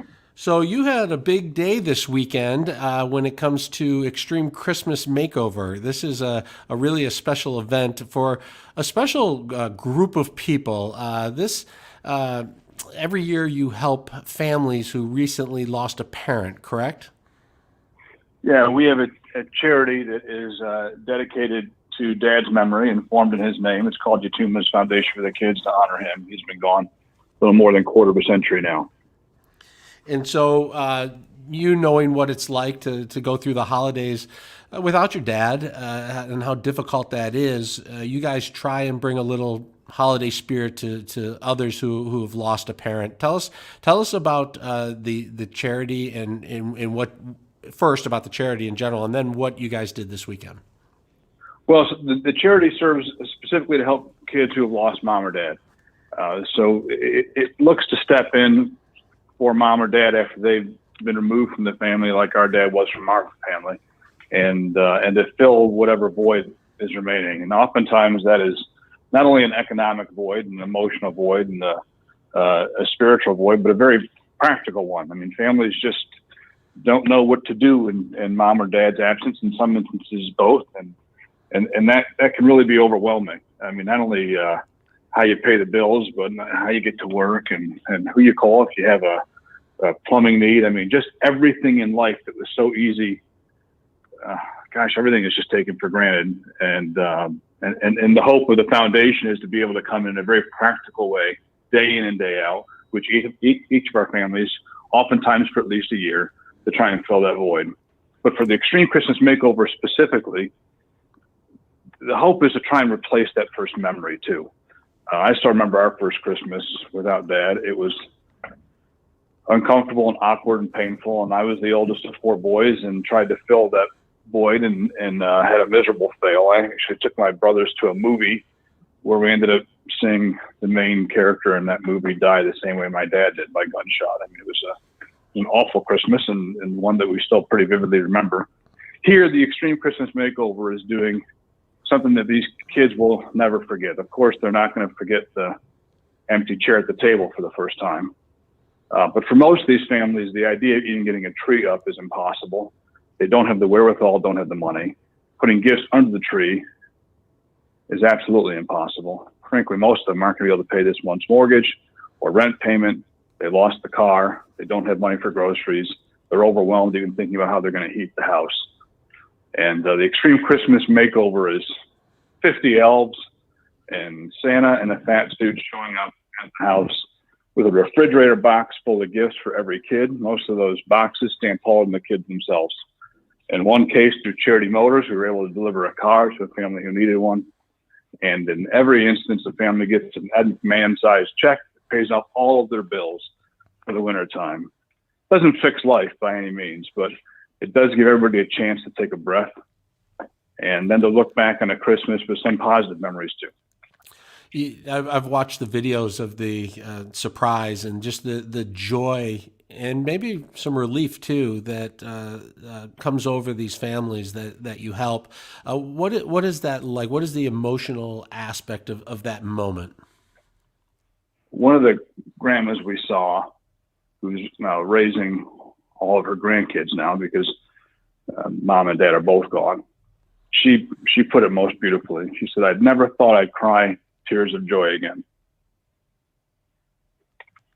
And so you take we all cried. Yeah, the worst moment of your life, the worst time of your life is suddenly juxtaposed with this generosity and this sort of relief. Oh my gosh, there is going to be a Christmas. There's going to be at least some sort of joy, at this such a difficult time. Yeah, it is. It's exactly that, and that's the mission of the foundation. It's turning tragedy into triumph. And so many people in the community, WJR among them certainly, has been a big part of helping us do that for a very long time. And that's really the point of sharing this today. It's not to celebrate anyone or anything. It's been a village of people who have made this possible. Lots and lots of folks have come together and donated time and money to make these sorts of moments and what we do for these kids every month and every day possible. And our hope is that as your listeners are gearing up for year end and finishing up the Christmas gifts for their own families, that they might consider, if they're looking for a tax deductible year end gift, for the Kids Foundation's a nice home for that. It will be 100% tax deductible. And more importantly, 100% of the gift will go directly to the kids who need it. And it goes all to our programs, all of it. There are no administrative expenses that are borne by the public. Those are all underwritten by our boards. And how do they find you, Norm? ForTheKidsFoundation.org or 888-987-KIDS. And I'll add also, if I can, if there's a family out there who's listening who has just lost mom or dad, as we found a new family even yesterday after they saw some of these same videos that you saw, Kevin. There's a family who needs help. All you have to do is give us a call. If mom or dad are gone, if they have died, and our kids who are 18 or younger left in the home, we're there to help. Again, ForTheKidsFoundation.org or 888-987-KIDS. And I know the elves and Santa get just as much joy out of giving as the families who receive. Norm Yatuma, thanks for being on the show this morning. Thanks for having me. Nice to see you. You bet. Right now, let's check in with WJR's Business Beat. Here's Jeff Sloan, founder and CEO of Startup Nation, to spotlight the entrepreneurial tech and startup community here on WJR. Good morning. Well, by now, we're all familiar with the record-setting numbers associated with shopping online on Black Friday and Cyber Monday this year. But a closer look reveals important changes in consumer behavior in the online shopping experience that require all merchants to take note. The experience of shopping always starts with researching, then searching for what it is we want to buy. We might be searching for purchase options generally, or we might have specific parameters that will ultimately drive the purchase. Am I searching based on best price, maybe selection, other value-added services like free shipping and returns? Well, as an indication of who sets the bar in online shopping these days, listen to this. Most consumer searches start with Google, right?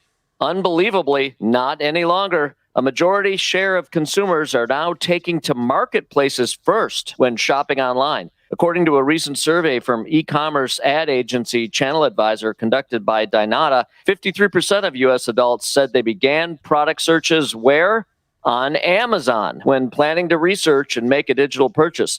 Significantly ahead of using search engines. In fact, use of Amazon now eclipses use of Google based on the survey by 20 percentage points. Here's the full breakdown. Amazon now owns 53% of the online shopping research and purchase journey by consumers, followed by use of search engines like Google or Bing at 23%, going direct to a brand or retail site, 16%, and all other marketplaces around 8%.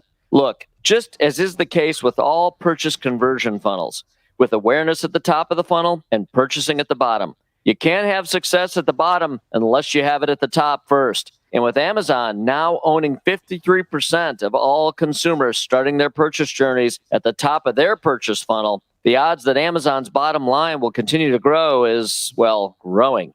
So what does this mean to the rest of us? Well, if you're a merchant looking to increase sales online, you need to think beyond search now as a way to drive traffic to your site and think about having a presence on marketplace websites like Amazon. Did I hear somebody say, if you can't beat them, join them? Yep, indeed I did. I'm Jeff Sloan, founder and CEO of StartupNation.com, and that's today's Business Beat on the great voice of the Great Lakes, WJR. This report is sponsored by Compassion International. We're all feeling the weight of COVID-19, but for kids in poverty this Christmas, things are desperate. Bring joy to a child when you make your special year-end gift to Compassion International. Just text GIFT to 83393. That's GIFT to 83393. WJR Traffic First is sponsored by Chris Furniture. Chris Furniture wishes everyone a joyful holiday with family and friends. They are grateful to be celebrating the joys of Christmas, the birth of Jesus Christ. Chris Furniture wishes all a blessed, peaceful, and joyous holiday. Merry Christmas and Happy New Year. Construction closes your right lane on I-75 northbound between Springwells and Clark Street. Repairs continue on Woodward between State Street and Grand River Avenue. And look out for lane restrictions on Allen Road in both directions between Vreeland and West Road. Now, WJR Weather First from the Weather Channel. Here's your forecast. Cloudy out there this morning. After lunchtime, scattered snow showers expected to move through. We could see some rain mixed in before they taper off into the evening hours. Middle to upper. Kev, you doing all right? Yeah, I think we're back on track. Okay, good. Your next guest is on hold. All right, perfect. Yeah, that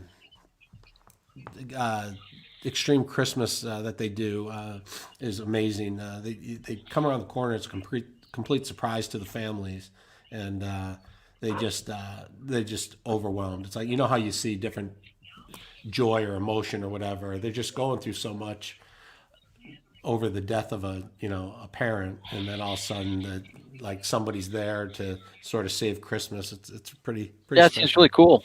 Yeah, it's pretty special. Are you friends with him? Is that how you found out about that, or? Well, he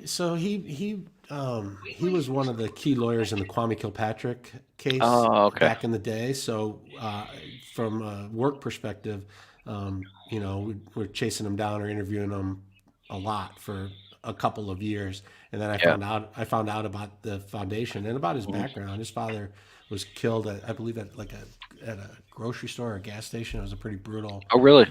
Yeah, murder and sad story, and he's always tried to. He's always remembered that and tried to help other families going through that. Yeah, the holidays are got to be a tough time for anyone who's lost anybody that was close to the holidays. Yeah, especially the first one. Oh my gosh, I can't even imagine that story of him trying to take his brothers to the movies to forget about it. I mean, it's just. But it's also, though, it just points out, it shows you how many little charities there are out there of people doing good deeds. We hear about Salvation Army and the Red Kettle, and we hear about the big ones. But there's a lot of people out there doing their part, as large or small, that makes a difference. It's nice to hear some of that too, with all the tough topics we cover. Yeah. Especially since 2020 has been such the year of just craziness. So wow, right? It just seems to keep coming and coming and coming. We're down to the final week, and now you've got the UK with their new strain of the COVID virus that is supposedly spreading faster. So yeah, I know they basically canceled Christmas. I know. I was talking to Brian about that. Boris Johnson, the headline: Boris Johnson cancels Christmas. Yeah, well, if you can see how with the hospitals filling up. Marie was talking about California hospitals waiting 6 hours to get in. I mean, if you get overcrowded, you got to do something. My brother lives in California. Yeah, he hasn't been able to do anything for months. I mean, they've been in lockdown for Right. worse than Michigan, right? Right. I mean, their lockdown is you can't even do carry out at some of these places. You can't even eat outside at some of these places. So I don't understand why their numbers aren't better than, like, say, Florida, where they're open. It's so I don't know. weird. It's all weird how it really works. I don't think we know how it works. All right, we're coming back. All right, great. Text virus to 39747 and vote instantly. That's virus to 39747. Watch Newsmax for great shows on major cable systems and free on Roku, YouTube, smart TVs, and more. Vote about Trump. Text virus to 39747 today. Now back to more Paul W. Smith on WJR. Once again substituting, here's Kevin Dietz. Well, to say it's been a difficult and wild year in 2020 is a understatement, to say the least. So many things going on. COVID has just changed all of us forever and continues to do so. But as we keep an eye on our health and our families, we also want to keep an eye on our money. And we wanted to bring in a financial expert to talk a little bit about what all this means. There's so much tough and difficult news, yet stocks remain high. There's economic disasters, it seems, everywhere, and yet there's a lot of interest in investing. And we just wanted to touch base with Tammy Thompson, a financial expert, to talk about the end of the year and what we've seen and what we're seeing and where we go from here. Tammy, welcome to the show. Thank you so much. Thank you for inviting me. Yeah, it just seems like so many mixed messages as you try and navigate the financial waters here. You see closures and states shutting down and restaurants fighting for their lives and many closing up for good. And yet, the stock market seems to still be performing. How do you read into that as you're trying to figure out, as the regular person is trying to figure out how to invest or how to protect their money? Yeah, that's a great question. And I'll just start with this. There are 14 million Americans facing eviction right now. Wow. 885,000 people filed for unemployment as of Friday of last week. And that's just the people who were able to get through to file, right? So these numbers are probably a little skewed. Right. So everyday Americans, people that I work with every single day, and I work primarily with very high poverty statistics of people who are really, really in poverty and just trying to survive. So they don't really care about the stock market. The stock market it's not going to help them get their rent paid. It's not going to help them avoid foreclosure on homes that they've worked their entire lives for. So, it's such a disconnect for the average American. The average American does not care about the stock market. And the stock market is, I think the stock market is in such a roller coaster right now. It's trying to remain hopeful itself. I think people are still spending. The holidays are right around the corner, so folks are spending, and that might have something to do with it. I think the hope that Congress will pass this stimulus package had something to do with it. But the reality is that the people on the ground are not thinking about the stock market as much as they're thinking about how they're going to keep their lights on and keep their homes and not be evicted. So that's what we're really, really focused on here in Pittsburgh, where I am, is trying to help those who are being most impacted by this virus, both through their health and economically. So as we talk about this next round of stimulus relief, what do you suggest people do? Because the first time around, I think people were like, oh, okay, here's this money. And it came pretty quickly. And it almost felt like maybe it was a little extra money. Like maybe you could pay some bills that were outstanding, or maybe you could do something nice with it, treat yourself a little bit. But I feel this time around a little more desperation, like people are really facing the realities of this economy and of what their personal financial situation is. Do you think people will save this money or use it less for, I don't want to call it frivolous things, but just the things they don't need as much as things that they do need? Yeah, I know exactly what you're trying to say. And you're right. I think earlier, it was early on. I don't think any most people did not anticipate that this would go on as long as it's gone on. And so they may have not been as financially impacted at that moment, but now is a very different story. Most people have been, again, 14 million people facing eviction, 7 to 9 months out of work. For some, this stimulus is too little too late. $600, how far is that really going to help people who haven't been able to pay their mortgage or their rent for the last 6 months? People who have utility bills that are stacking up, losing their cars are going to get repossessed. This money is a drop in the bucket for them.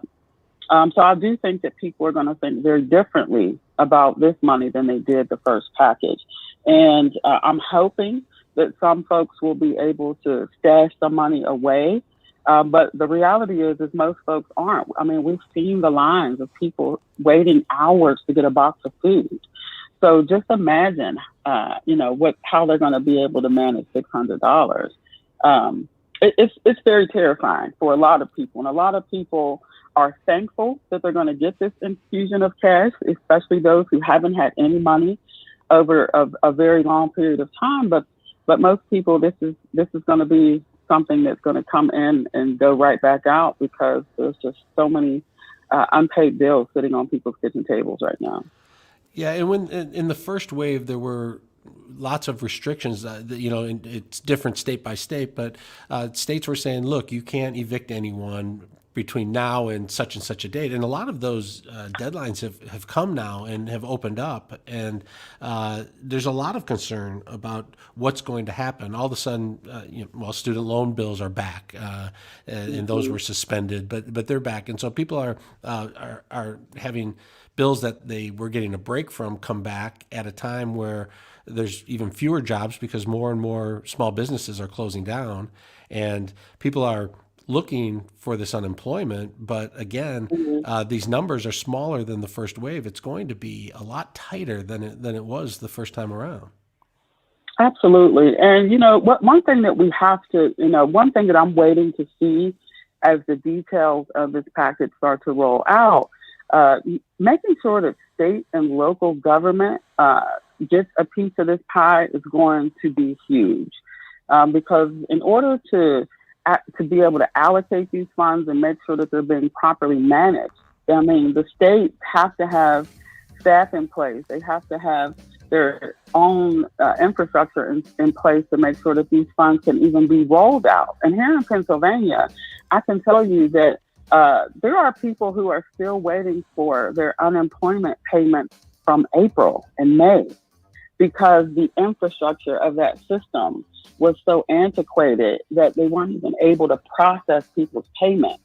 So, there's some work that has to be done with the agencies that are actually in charge of making sure this money gets where it's supposed to go as well.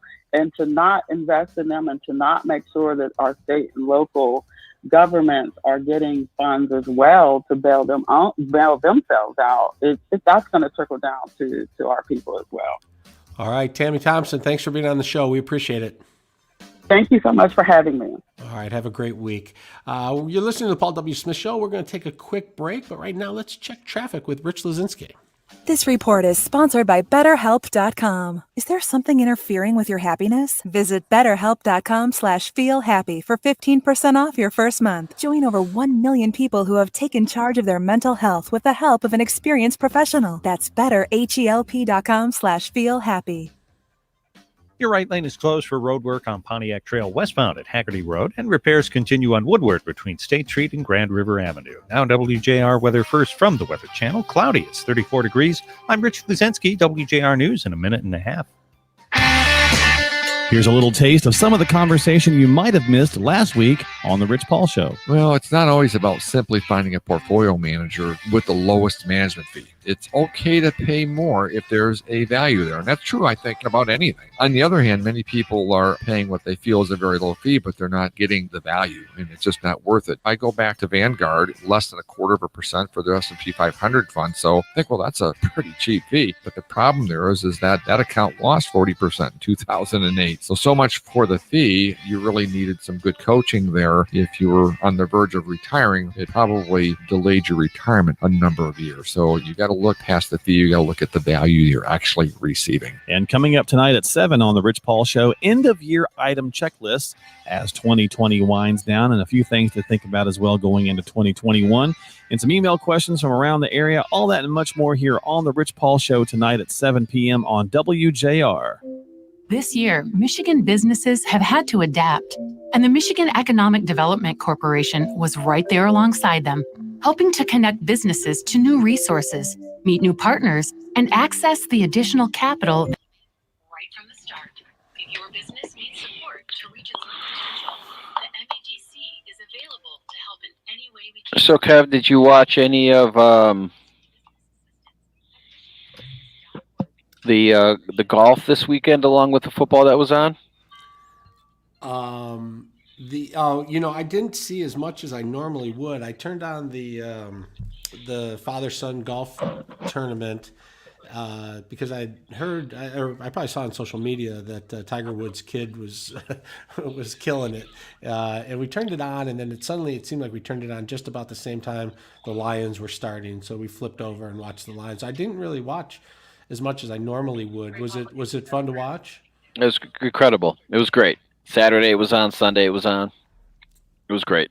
I love watching young talented golfers. It's amazing how far young people hit the ball now. And I mean, obviously the story was Charlie Woods at 11 years old, the youngest player ever to be in the tournament. But there were some other young. John Daly's son was pretty good too. Obviously, Justin Thomas and his dad won the event at -25. I think they shot like a 57 yesterday. Really? But Tiger and Charlie they were at -20. They shot 62 both days. And on the first day, Charlie hit a 5 wood from about 175 to tap in, and he basically eagled the hole himself. So they're playing alternate shot, or they're playing best ball. Best ball. Mm-hmm. Okay. And so how much of it was the pro, and how much was it the kid? Or did in the case of Tiger and Charlie was teeing off from like 100 to 150 yards closer than his dad, and he was doing fine. Like if he hit a great shot, Tiger wouldn't even tee off; they would just go to the ball. Really? Yeah. He'd hit it so well that there's no way Tiger was going to. Tiger would have to hit it 400 yards to get there. Not necessarily that, but it was in such a good position, Right. So, yeah. And then he gave then he's 11, and he gave a little mini Tiger Woods fist pump on one of his putts. I saw a fist pump. I don't know if it was. I think it was on a second shot though that I saw it. It was on a putt. It was on a putt that he. Yeah. That was great. Yeah, I think that's fun. It's great television. Now that tournament's been going on forever, but now that Tiger Woods and his son are involved, I think it got my attention.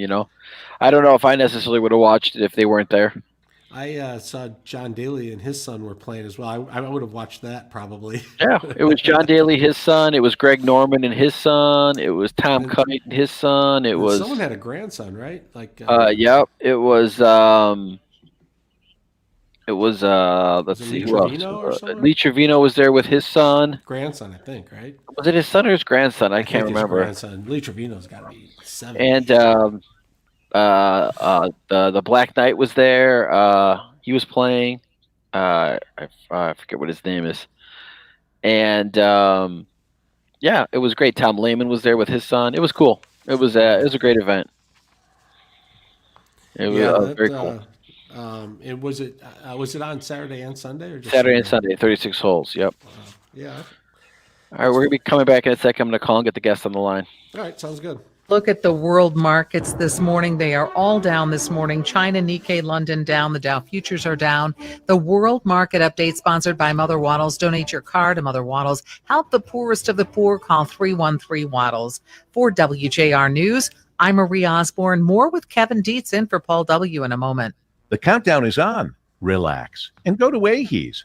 I can't think of anyone better to help mark your special moment than my friends at Ahee Jewelers, a family dedicated to providing exceptional service and a personalized experience. An experience I can promise you won't find anywhere else. Family owned and operated over 3 generations, the Ahees understand the importance of celebrating loved ones. Be amazed by their vast selection of timepieces from coveted brands, including Patek Philippe, Cartier, Tag Heuer, Shinola, in addition to their own spectacular line of in-house jewelry you won't find anywhere else. You will find luxury brands like Roberto Coin, Mikimoto, David Yurman, and Nico Cooley. Visit the showroom on Mack Avenue in Grosse Pointe Woods. Plenty of free, convenient parking. Go online at ahee.com or by phone with the Ahee Concierge Program. You will love their beautiful complimentary holiday gift wrap and free delivery. This Christmas, commemorate the moment with a gift from Ahee Jewelers. Experience why everyone who knows the Ahees feels like family. Now back to more Paul W. Smith on WJR. Once again substituting, here's Kevin Dietz. There are about 45 million former students that have student loans outstanding. The combined debt is over $1 trillion, which weighs heavily on everyone who has student loan debt. People who graduated from college thought they were going to have one kind of life, and it turns out they're moving back in with mom and dad to pay off student loans, and they're sending the lion's share of their first paychecks off to pay off student loans because the debt is so high and the interest is there. There was a lot of talk in the election, early especially, about having student loans dismissed. And when COVID came along, a lot of the payments were halted until the first of the year, but those are about to start up again, and people are going to be paying their student loans once again.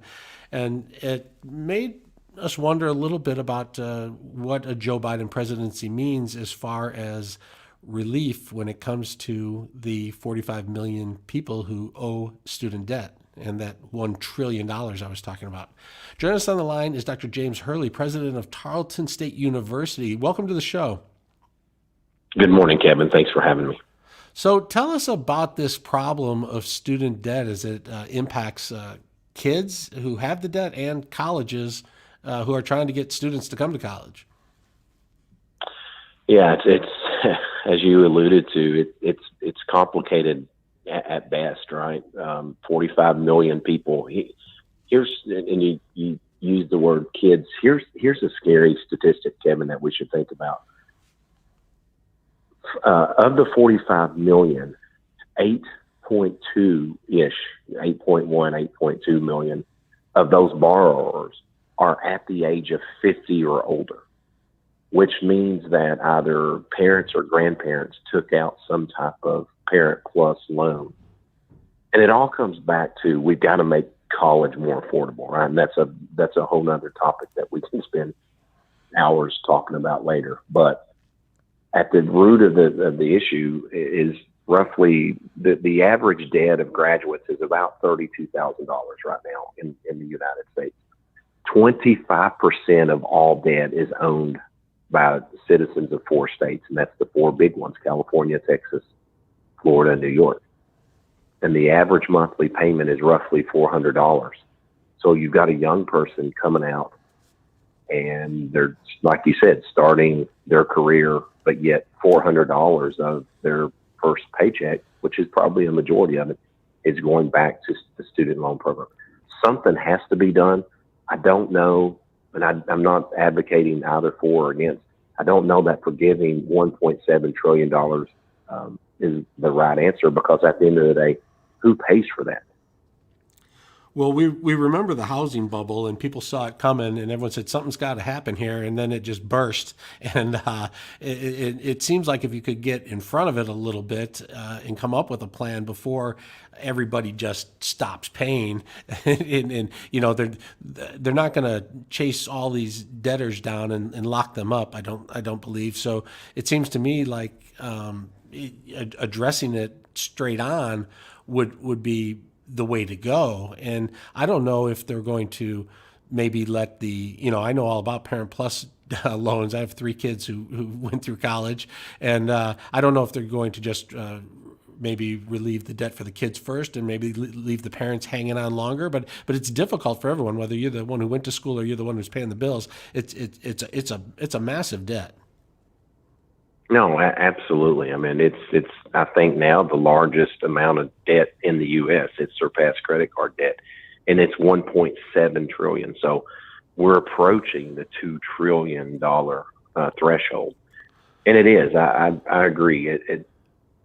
Something has to be done. What that balancing act could be. Even I've heard the number 10,000 for whatever reason floated through President-elect Biden's folks and some Democrats that are proposing that, and some Republicans. This isn't just one party. I mean, there are some Republicans that see the value in resetting either the debt or the debt structure for borrowers. So it's a slippery slope for sure. But what I do know is that the less debt that students do have now, the more education they will be able to pursue, and that goes back to what I alluded to earlier, and that's making college more affordable for all Americans, especially those that are the most needy on the Pell Grants, et cetera. Yeah. So do you get the sense that this was an issue that was talked about while politicians were looking for votes, or do you think this is an issue that the Biden administration will seriously take on? No, I think they'll seriously take on. I do think we're going to see loan forgiveness in some shape, form, or fashion. I think it's going to be a trade-off, certainly from Biden supporters and the Democrats in the next budget cycle. And I think that's going to be a compromise that the Republicans will be able to swallow pretty easily, because this affects Texas. Here in Texas, we're a Republican state, and we're the second largest borrower of the federal student loan program, right? So I can't imagine that folks political leaders on both sides of the aisle will not come together to create some type of kind of win-win for the country, and certainly for borrowers and folks that owe this massive amount of debt. Yeah, and I know a lot of kids that are my kids' age who were hoping to go on to secondary school, go get a master's or go become a doctor or where, and they just can't. Their debt they feel is too high, and they are going to bail out. Dr. James Hurley, I know you got to run, but we appreciate you coming on, and I hope we can get you back on again. Have a great day. Happy holiday. You too. You're listening to the Paul W. Smith Show. We'll be back with much more. We'll take a quick break, check traffic with Rich Lazinski. This report is sponsored by Compassion International. We're all feeling the weight of COVID-19, but for kids in poverty this Christmas, things are desperate. Bring joy to a child when you make your special year-end gift to Compassion International. Just text GIFT to 83393. That's GIFT to 83393. WJR Traffic First is sponsored by the Carpenters Labor Management Partnership Team. Make a career change today and join the skilled trades. The Carpenters LMPT contractors are looking for professional, hardworking individuals that want to build a career with great pay, full retirement, and family health care. Text JOB to 855-424-2562. That's JOB to 855-424-2562. Repairs continue on Woodward between State Street and Grand River Avenue. No accidents at the moment. Look out for lane restrictions on Allen Road and both directions between Vreeland and West Road. Now WJR Weather First from the Weather Channel. Here's your forecast. Mostly cloudy skies today, scattered snow showers later on this afternoon. We could see some rain mix in, mid-upper 30s. Snow and rain showers tapering to an end this evening, cloudy overnight 32. A little sunshine mixing in with the clouds tomorrow, upper 30s. From the Weather Channel, I'm meteorologist Ken Boone on News Talk 760 WJR. Only 10 more days left until December 31st. This is Rick Frazier from Mother Waddles. reminding you that time is running out to donate your car to Mother Waddles for that valuable year-end tax deduction. When you donate your car to Mother Waddles, you're helping to feed, clothe, and shelter Detroit's poorest of the poor. And remember, Mother Waddles is Detroit's oldest and largest car donation program. So if you're thinking about donating your car, go with the leader. Donate your car to Mother Waddles. Your car donation to Mother Waddles can change a life. Plus, we will pick it up for free and in a timely manner. And folks, when you donate your car to Mother Waddles, you are providing hope to the hopeless. So simply call Mother Waddles at 313-WADDLES or donate your car online at motherwaddles.org. That number again, to give back to those in need, is 313-WADDLES. That's 313-WADDLES. Mother Waddles, a name you can trust. Happy holidays. I'm Westland Mayor Bill Wild, here to encourage you to shop local now more than ever. As we all know, things are a little different this year, and our local businesses could really use your help. For years, we've relied on them to sponsor our kids' hockey teams, volunteer with our nonprofits, and support our community programs. Now it's our turn to support them. Maybe buy a gift card or take advantage of curbside pickup and help keep the local economy going. So shop local and shop Westland. We really do have everything you want and everything you need. This is Jeff Martin, the Center Director at Pain Free Life Centers in Troy.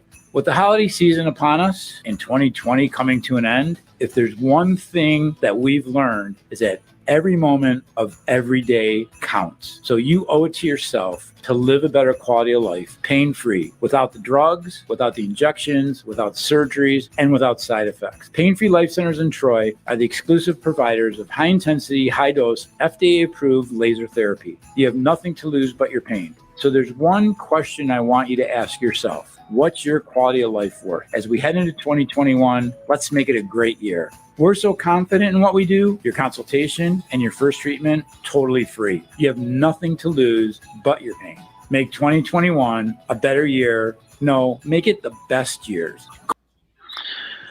All right, Coach Izzo is ready to go with Steve. All right, thanks. Sounds good. After it's a tough one last night for them. I watched. Did you watch? No. It was funny. I was, I don't know what time I was going through the show rundown again one last time, and I'm like, oh, last I checked with the Spartans, they were undefeated, and whatever. As I better check in and see what's going on. I go, oh, they're playing right now. I go, oh, they're struggling against Northwestern. And I turned it on and got into the game. They could not. They just couldn't get it going. Yeah, Northwestern coached by a former Duke player. Yeah, Northwestern looked good. Northwestern's record is pretty good too, but I noticed they weren't ranked. But Northwestern football and basketball both playing well. Yeah. All right, here we go.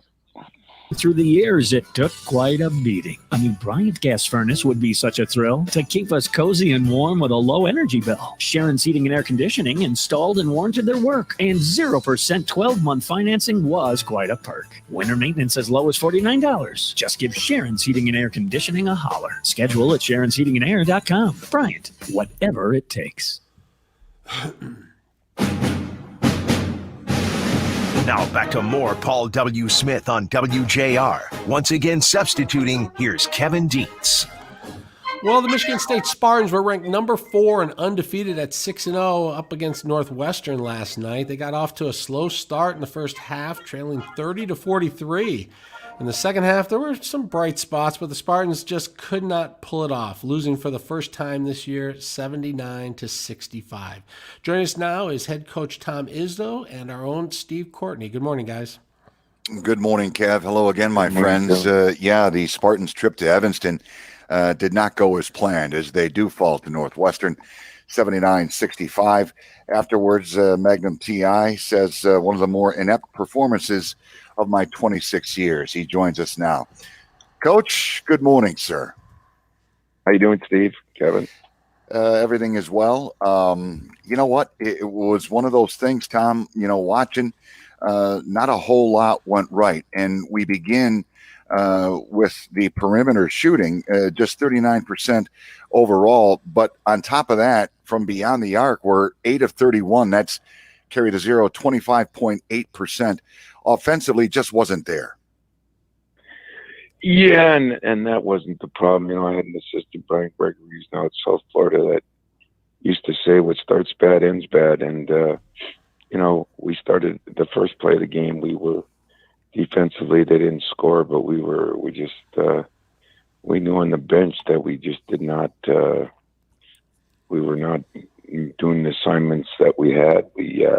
So I think in general, we got outplayed, out-coached, and it was one of the more net performances in my career. And I can't say that I figured it out on the way home. I went through a couple times, and as I said, when your best players got to play good, your coach got to coach good, and when none of those go right, the least of our problems, as dumb as it sounds, was our inept offense.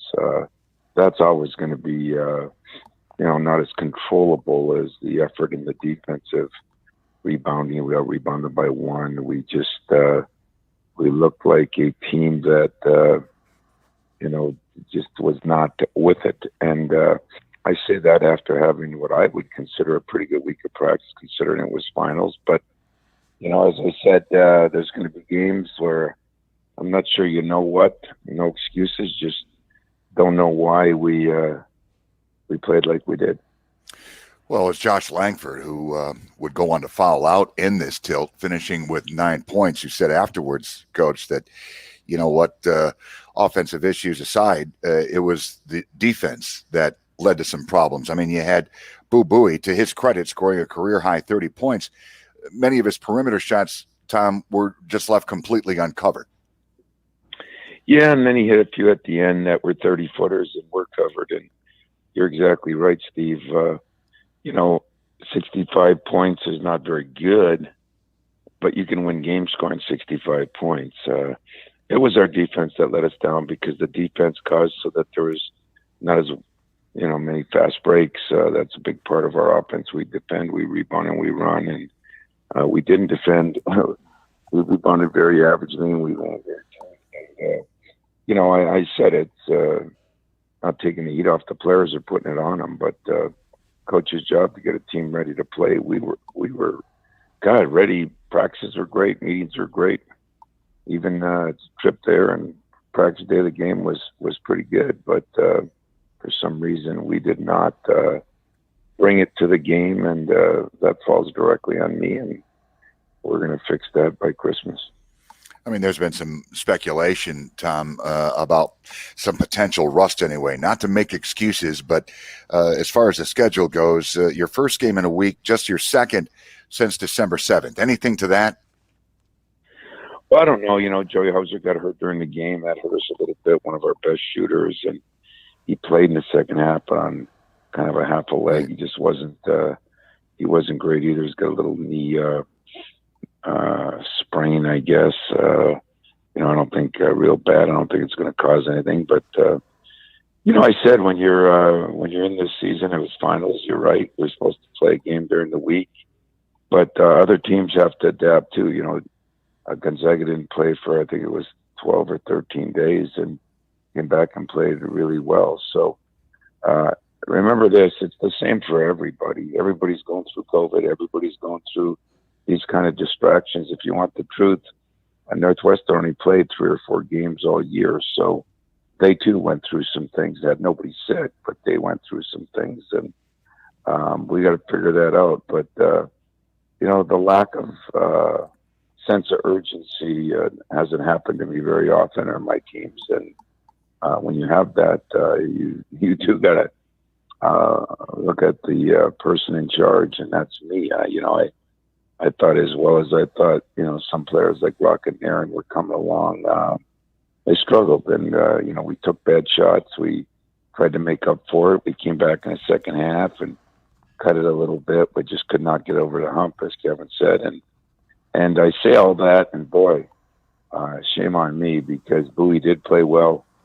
Chris Collins did a great job. They just were ready for us in a lot of different ways, and you got to give a lot of credit to Northwestern. They got a good team, and that's where it is. Well, and Rocket Watch, to his credit, somewhat of a spark plug for this Spartans team this year. Not only did he struggle offensively, I don't think he scored until there was 3 minutes left in the game on his way to 5 points, but there were some defensive lapses there. And again, Coach, not to single out Rocket, but it was a collective effort. But you turn to a guy like that and expect him to ignite something, and it never turned out to be. Well, like I told him, I don't want to call out anybody, but I just called out the coach, and I can call out a player because, last year in the 6 or 7 games at the end of the year that we won on the big run, I mean, he could have guarded Michael Jordan and did not do the job. And I've been complimenting him on the change one way and kind of reverted back a little bit. And I guess that's going to be the case with some young guys, even Josh Langford.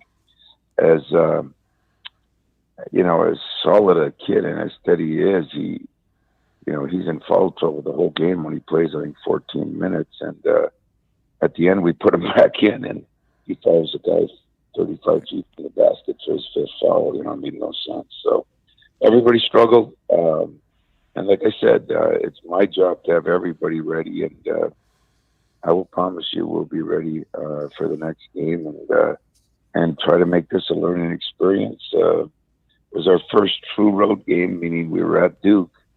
But in this game at Duke, we traveled with our medical people and tested. And yesterday we tested at the arena the morning of. It was a long day and just kind of learned some things. So I'm trying to look at every aspect, and yet had a pretty good week of practice, consider it was finals and long season, 19 more games to go, and we'll bounce back. Well, normally in these situations, whether you're talking football, basketball, team's pride is affected, as perhaps ours was last night. You look forward to getting back on the court. That will be Christmas Day, 12:30, playing host to number 12, Wisconsin, at the Breslin Center.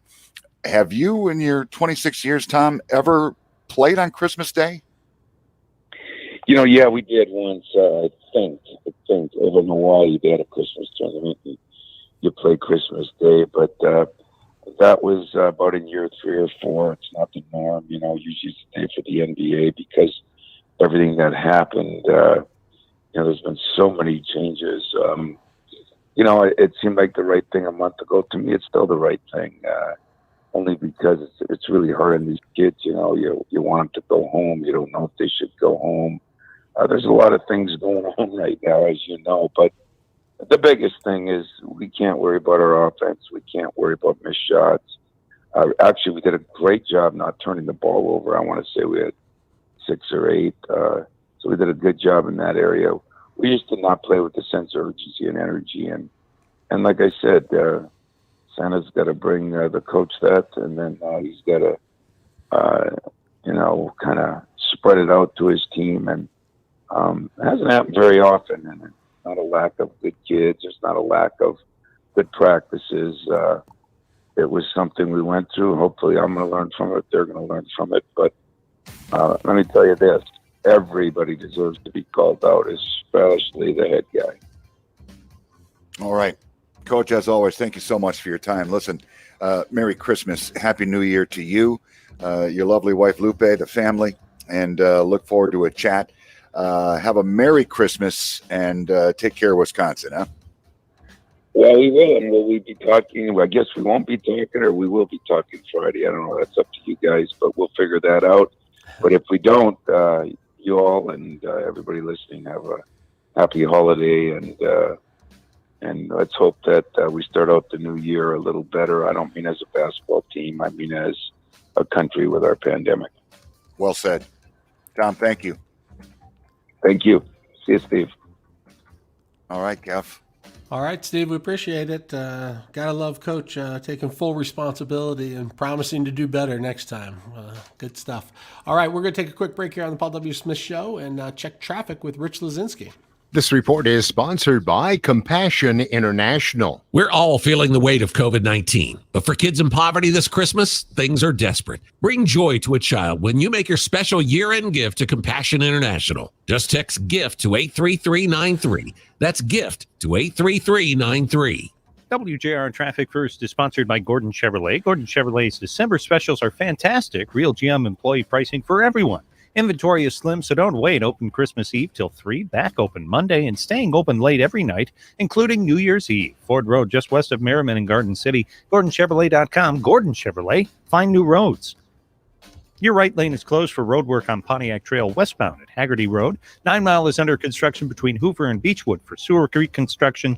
And Clark Street is closed between I-75 and Verner Highway for repairs. Now, WJR weather first from the Weather Channel. Cloudy. It's 34 degrees. I'm Rich Vizetsky. WJR News in a minute and a half. Time to get your fix of Lions news. Here's Lions Daily with Steve Courtney. Your Lions fall to 5-9, losing on the road to Tennessee. You want to hear something motivational? Here's quarterback Matthew Stafford. I'm the quarterback of the Detroit Lions, and it was Sunday, and I got a bunch of teammates out there that work their ass off, and they fight to be available and fight to get out there and play and try and help us win. And if there's any way I can play, I'm never going to not. It's just I feel like I owe it to those guys. I owe it to the game. I owe it to this organization, everybody. If I'm good enough to play, healthy enough to play. Hey, how you doing? So you're taking responsibility for Michigan State? Is that what I heard? Yeah, did you hear that? I mean, he's just like, man, the coach did not bring it. Coach did not have these guys ready to play. Coach did not, have these guys prepared properly. You got to be ready to go. Yeah, every day. He blamed himself for letting them get lackadaisical. Yeah. You got to be ready to go every day. Otherwise, they're going to catch you on one of those off days. Exactly. That was kind of it, though. It was the offense, as you're watching the game, you're like, Jesus, offense just can't get it going. And he's like, it doesn't matter. Your offense is going to have bad days. 65 points is enough to win if you're playing defense. He's like, we can control defense. You just got to do it. You got to show up. But to hear him, it's refreshing. I mean, a lot of times, I don't know, coaches don't say anything. He's like, yeah, this is, and then Steve's like, well, I don't want to call anybody out specifically. He's talking about Rocket. And he's like, well, look, I praise Rocket all the time when he does well. If he's not playing defense, we got to call everybody out. So I called me out first and all our coaches. And then these kids, they got to bring it too, Right. It was pretty interesting. So what is this today about Tesla's joining the S&P 500? Oh, I didn't see that. It says it's the largest addition in the history of the index. A market value of over $600 billion. Wow. Yeah. That'll make it seems like these billionaires make all the money. But, yeah, that's it. That's Elon Musk, right? Yeah. Back in competition with Bezos and company. Jeff Bezos and Gates. Yeah. Gates somehow is always up there, and he's retired right now. He gives away most of his money to charity. I think he's heavily into the vaccination world. I think he's going to surprise you and pop back up into number one here by the time. You think so? I think that he's heavily into vaccines and inoculations. It's going to be hard to beat Bezos. Oh yeah, well, except remember that's what they said about like Blockbuster. If something changes, if all of a sudden if Walmart finds a way to cut it, to ship. I don't know how you beat Amazon at this point in time. Yeah. I don't know what you do. They make it incredibly easy. You get stuff next day. They got stuff coming on the weekends. When you go to return something, you can just take it to your local Kohl's. You can return it there. You don't have to even package it up. They do everything for you. They make it so easy. So easy. And they can buy out competitors now. I mean, that's what they're talking about with Facebook or whatever. Instagram gets hot, buy it. Snapchat gets hot, buy it. I was watching. I saw this thing on Facebook the other day. My sister-in-law, her birthday's in January, and she likes wine. And I saw this this video with this guy. He called himself Lord Interesting, and he had this video with this this thing to remove the cork easily from the wine, and then it had another thing you put in that would help aerate the wine when it would spin it, and you could pour it in, and then a little cork stopper for it. And this was like this whole little kit, and it came like in this like little cloth thing that it looked so cool. And the first thing I did was, oh, that looks like a cool thing. I'll go to Amazon and see if they have it. Sure enough, Amazon right there. Boom. Yeah, right. No, I know. And I know and you it's can't done. beat them right now. I'm just saying that I know. somebody comes up with another mousetrap eventually. Hey, Yeah. can you do me a favor, Dave? Can you just double check Peter's last name if it's Batia or Badia? Yeah. Okay. Both your guests are on the line, so we're supposed to talk to both of them for both segments, right, Kevin? Yeah. That's what we'll Okay. do. All right. Just double check I'll check his name. Okay. All right. The Restore Wellness Center will eliminate the pain and the scar tissue, improve blood flow and nerve function. So do what I did. Call the best non-invasive laser therapy treatment center today. Get your first treatment free in Brighton, Shelby, and Bloomfield, or online, restorewellnesscenter.com. This morning, Jen woke up, made 3 breakfasts, did 2 loads of laundry, and 1 conference call. But she also saved $25 because Jen uses a new innovation from Huntington called Money Scout. It analyzes Jen's checking account to find money that's not being used and moves it to her savings automatically. Learn more and enroll at huntington.com/moneyscout. Huntington, welcome. Message and data rates may apply to text alerts. Money Scout is subject to eligibility, terms and conditions, and other account agreements. Member FDIC. Guy Gordon here to deliver holiday greetings from our friends at the Capitol Grill. Allow them to prepare a holiday 3-course dinner featuring roast. It's Batia, and they're both good to be on for 2 segments. Okay, great. So And then I'm hold going to ask for the audio clip at the end of the intro here before I go to the guests. You want the audio clip at the end of the intro before you go to the guests. Yeah. I'll call for it. All right, you'll call for it. All right, Brian's got it ready to go. Cool. No, he's going to call for it. He's going to do the intro, and then he's going to call for it, and then you go play it, and then we'll go to the guests. Sound right, Kev? Yep. Exactly. Okay. Coming back. Cards, as well as 4 perfectly balanced steak knives. Capitol Grill gift cards have no restrictions and never expire. Call 248-649-5300 or go online at thecapitolgrill.com. Happy holidays and brighter days ahead from the Capitol Grill. Now's the time to get a great deal on select Kubota subcompact and compact tractors. Our reliable #1 selling tractors are designed for easy operation and feature all the performance-matched attachments needed to tackle any job. Right now, get 0 down and 0% APR for 84 months and save up to $1,700, plus no payments for 90 days. Now through December 31st. See us or go to KubotaUSA.com for full disclaimer. Visit GoKubota.com for a dealer near you.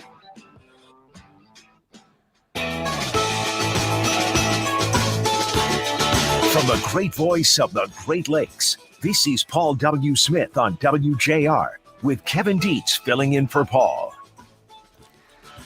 Good Monday morning, this December the 21st. Happy holidays to all. We appreciate you stopping by this morning at WJR 760 AM, where Detroit comes to talk. We're also live on Facebook and YouTube. If you have not seen the Sunday Detroit Free Press, you have to go out and find one. The front page just hits you with so much emotion as we see the faces of those who have lost their lives in the early days of COVID in Southeast Michigan. Then as you go through the pages, you read their stories as well as superb investigative journalism that looks at what happened and why. Plus, online, there is a video that accompanies this story that you definitely want to go and check out. Let's play a little bit of that video for you right now. March 18th was his 65th birthday. When I called him and I heard that cough and I said, "Hey, what was that?" And he's like, "It's just a tickle in my throat." In my mind, I was like, "Oh my gosh, I really hope it's not this."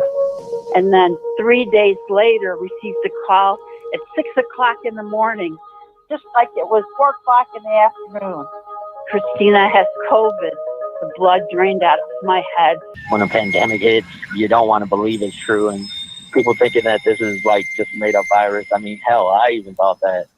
I wish we would have been told in January how dangerous this was, because my mother and all of us were following that advice.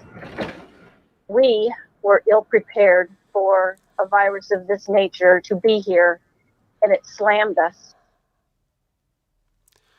Very emotional. Joining us on the line now is Detroit Free Press editor and VP Peter Batia and investigative reporter Gina Kaufman. Thanks for being on the show.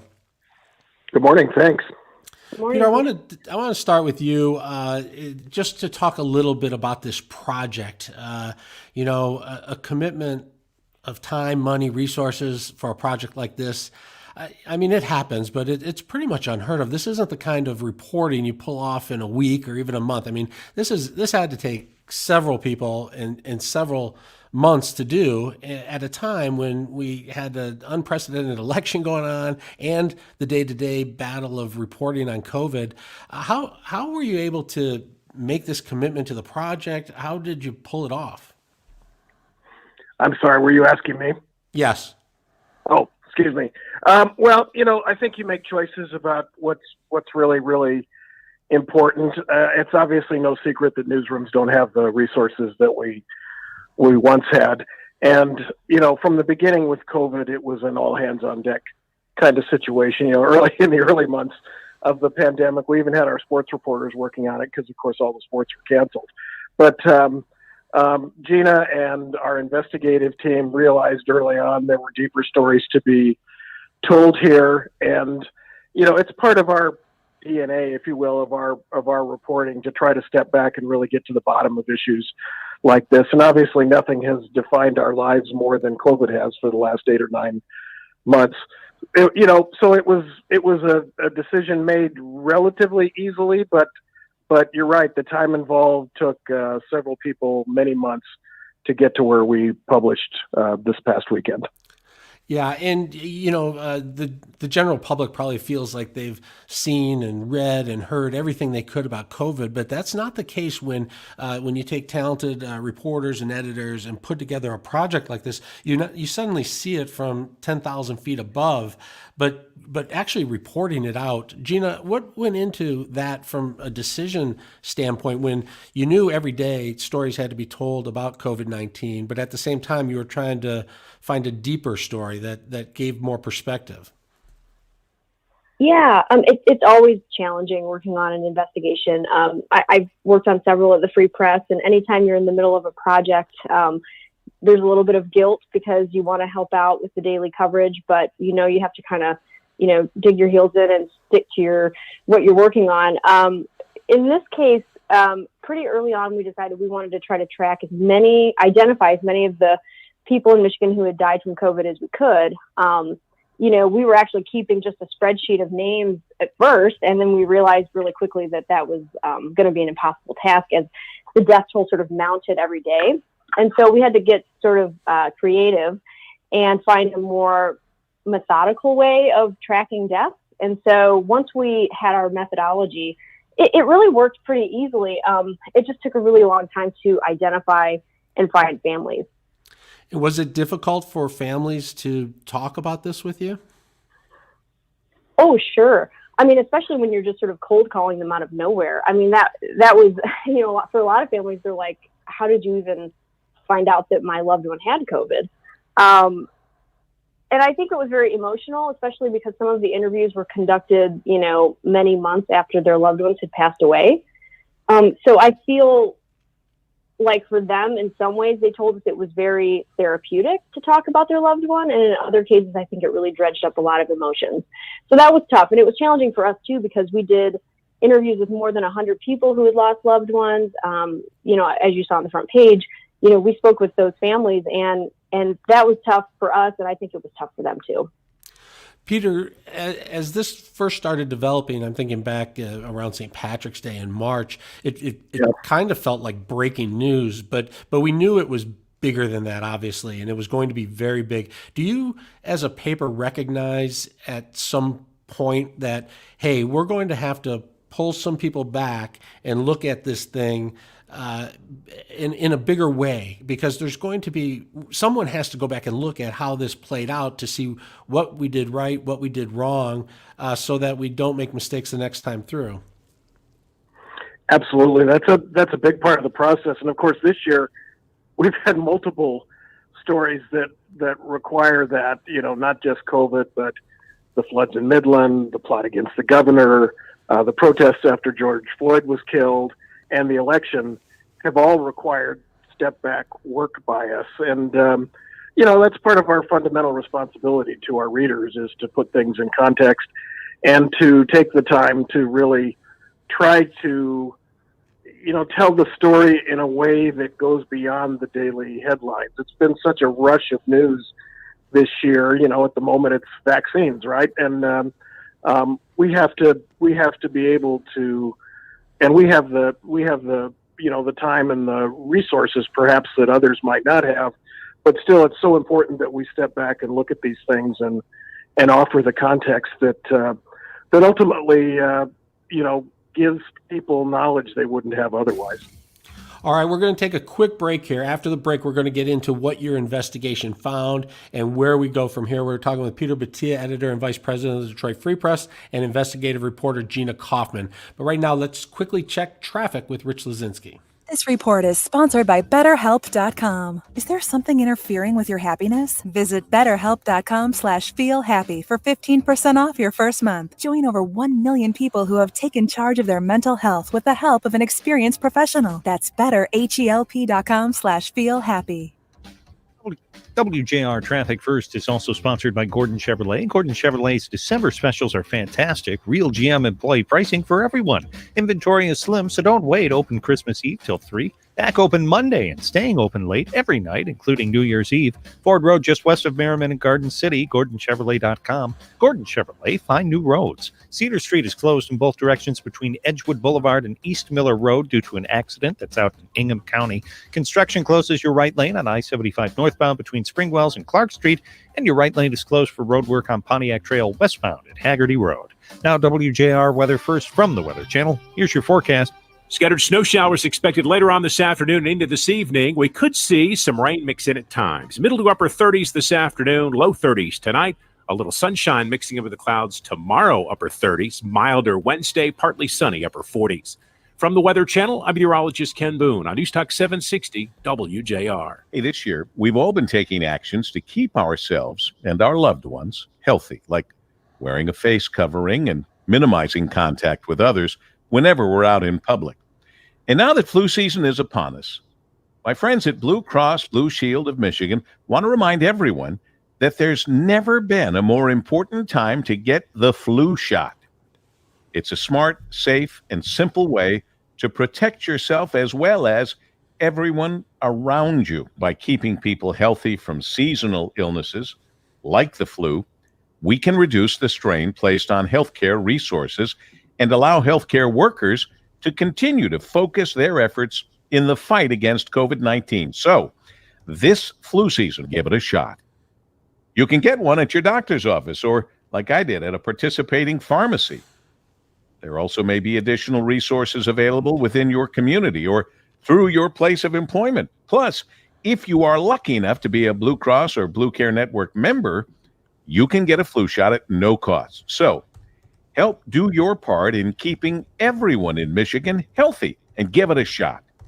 Learn more at bcbsm.com/preventflu.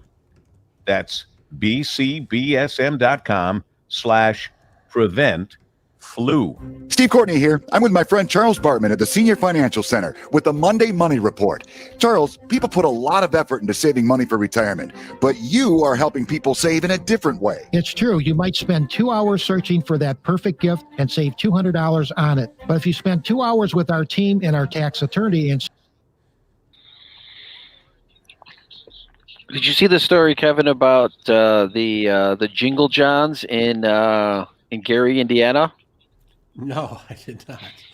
Yeah, the Surface Sanitation of Gary, Indiana uses portable toilets for an annual light show to set music with animated faces on the porta potties that lip sync to the songs, and they call it the Jingle Johns, a lighted loo experience. Oh my God. And they have a video. It is hilarious. I'll have to check that out. It was Jingle Johns. Yeah. Yeah, it's called Jingle Johns.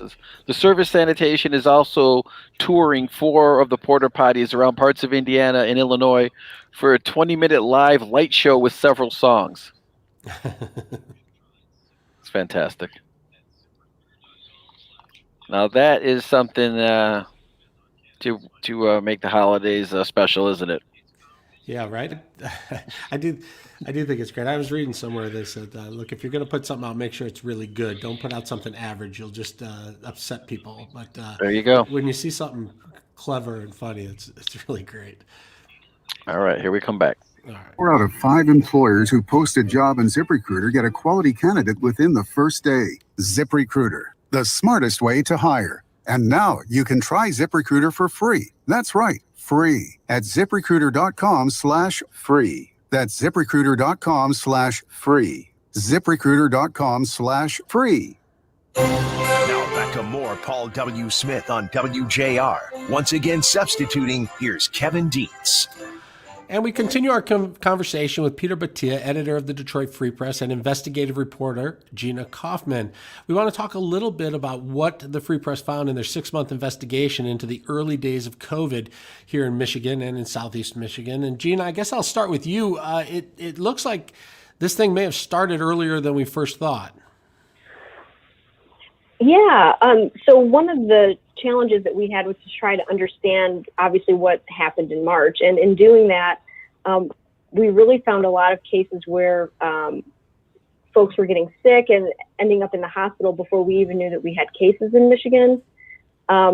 We also found that some communities actually had deaths in those communities before they realized that they had even had cases there. We also found a possible probable COVID case in Otsego County. The Otsego County medical examiner actually in October amended a man's death certificate to reflect that he was a probable COVID case, and he actually died in late February. And that was up in northern Michigan. Right. Yes. Yeah. So, and then we heard early on about people, saying, is this, how real is this COVID? Are people, are the numbers all skewed? Are they real? I'm sure it's still difficult to find out some of that, but as you guys look at the numbers, it doesn't look to you like people were dying from heart attacks and they were listing them as COVID. It was more likely that there were more people with COVID than were getting listed. It's really difficult to know, and I think the state would even say, when we asked them about their, how they study and track the outbreak, their surveillance only goes back to March 1st, which is why if you look on the dashboard on the health department's website, you won't see the February case on the dashboard. We found that case through mortality records, through the Vital Records Office. I think that's because they didn't have a good case definition for COVID. They needed a way to scientifically, I guess you could say, track it. I'm sure I'm reducing that too much for what they do. But for them, they needed a methodology, a way to really study the disease and track it. And so they don't go back before March 1st just because of testing issues. The testing, as we all know, was really poor in the beginning. It was very slow to get started. And so that caused a lot of that is one of the contributing factors to the actual delay, which we found as well, which was that, if you looked at the end of March, the state was reporting 259 deaths. If you look at the totals for how many people in Michigan died in March now, it was actually 554 is the last count that we saw. And some of that, according to the state, is attributed to the fact that testing availability was just not there. Yeah, you think in this day and age, everything's on computers. It's real easy to keep track of things and have accurate records. But look, we hadn't been through a pandemic like this before. Was the state prepared, do you think, or as prepared as you could be, or were we unprepared? I think it seems like almost no one was prepared, right? I think the state lacked tests, which was a huge problem for them. You can't really properly study or track a disease if you can't test and see where it is in the community. Dr. Caldoun sort of said as much. She knew that when she couldn't test everyone in the community, and that was so limited, her quote was actually, we were only testing people who were hospitalized. And so I knew when the CDC told me that we were not allowed to run tests on people with mild symptoms, that the disease was in a lot more places than I was going to be able to know. And Dr. Khaldun is the chief medical officer for the state. So I think that says it all, really. A lot of criticism for the governor about senior centers and the elderly. What did you guys find out, or where are we at on what was happening in those early days, on whether it was a good idea to have people with COVID go to senior centers or not go there? Well, this investigation didn't really delve into that issue, although my reporting partners, Alicia Anderson, Christy Tanner, and I, along with another of our colleagues, Chris Hall, we'd actually looked at the nursing home issue earlier in the year. That was certainly controversial, allowing sick patients back into nursing homes. However, I think the state would argue that, they did have protocols in place and there were isolation units set up in most of the nursing homes. And they also had these hubs. So certainly, senior living facilities were just ravaged by this. It got in and it just sort of spread like wildfire. At one point, and I'm not, I think the statistic we ended up running in the story was about a quarter of the state deaths are nursing home residents. So that just really goes to show you how vulnerable that population is. So, Peter, as you look at this, and think about where do you go from here, as you start to look at what your team has put together, what do you do to hold people accountable for actions that took place or to just improve moving forward? Yeah, I think that's a great question, and exactly what we're wrestling with is this. It's been such a moving story and such a changing story, and our sort of daily work has been led by reporter Kristen Seamus, who's done a remarkable job on that, and her editor, Nicole Avery. And then our investigative team, Gina and her colleagues that she just mentioned, keep looking for ways to try to get into the deeper accountability kind of reporting. It's not like, anybody's trying to do a bad job or anything of the sort. And we're probably fortunate in Michigan to have really dedicated professionals like Dr. Khaldun involved in all this, but it's our job to be a watchdog. It's our job to hold people accountable, to celebrate the successes, but point out the failures. And especially with COVID, as relentless as the pandemic has been, we have to be equally relentless in our reporting and continue to find, ways to share with the public what it needs to know. At the moment, big focus on vaccines, of course. And one thing that just jumps out is that you guys reported COVID-19 eclipsed cancer as the second leading cause of death for Detroit residents. That hits home at how big these numbers are and how important it is to find out that we are doing the best job we can. So I'll ask each of you this, I guess. How do you feel Michigan is doing as far as transparency, as far as getting you the records you need to do your own evaluation? Are FOIA requests being fulfilled? Are they openly sharing information? Maybe Gina, start with you, and then Peter. I always think FOIA is broken in Michigan. I think it takes too long to get records. I think it's too expensive to get records. I think that the fees that we get charged are sometimes exorbitant. In this project, we had some FOIA requests. We did go that route. In some cases, we just simply asked for what we needed. Not going through FOIA, because the Freedom of Information Act really can sometimes slow down just because of all the hiccups that you can run into along the way. We did not get some records that we requested. Some agencies denied our request under FOIA, but also using the Healthcare Information Privacy Act, HIPAA, which is another thing that journalists throughout the reporting of this pandemic have really run up against, because healthcare privacy laws are very strong in this country, which in a lot of ways is probably a good thing. In this case, it can be challenging because it means you might not be able to get information that you need to really show what's happening in your community. In some cases, we weren't able to get sort of case level information, as in, specific information, not with names, but just like zip code data, for example, so it could show where this was in the community. Showing the prevalence of COVID, I think, is one of the most important things, because it really lets the residents know how bad it was in their area specifically. So we did run into some of that. But I think overall, and I'm sure Peter would agree with me, I think FOIA really needs another here in Michigan, because we get crazy high bills a lot of times from public agencies for records that really belong to the public. Well, we appreciate you guys putting in the effort, the work, and spending the time and money. And maybe we can look in the future at the impact the close down had versus, the COVID problem itself, as people debate that at the dinner table continuously. But this was a great story. People, if you haven't gotten your Sunday paper, go get it. You can also check out what's online at DetroitFreePress.com. Editor Peter Batia and investigative reporter Gina Kaufman. Thanks for being on the show this morning. Thanks for having us. Thanks All for right. having us. You bet. Happy holidays. Let's check traffic with Rich Lazinski.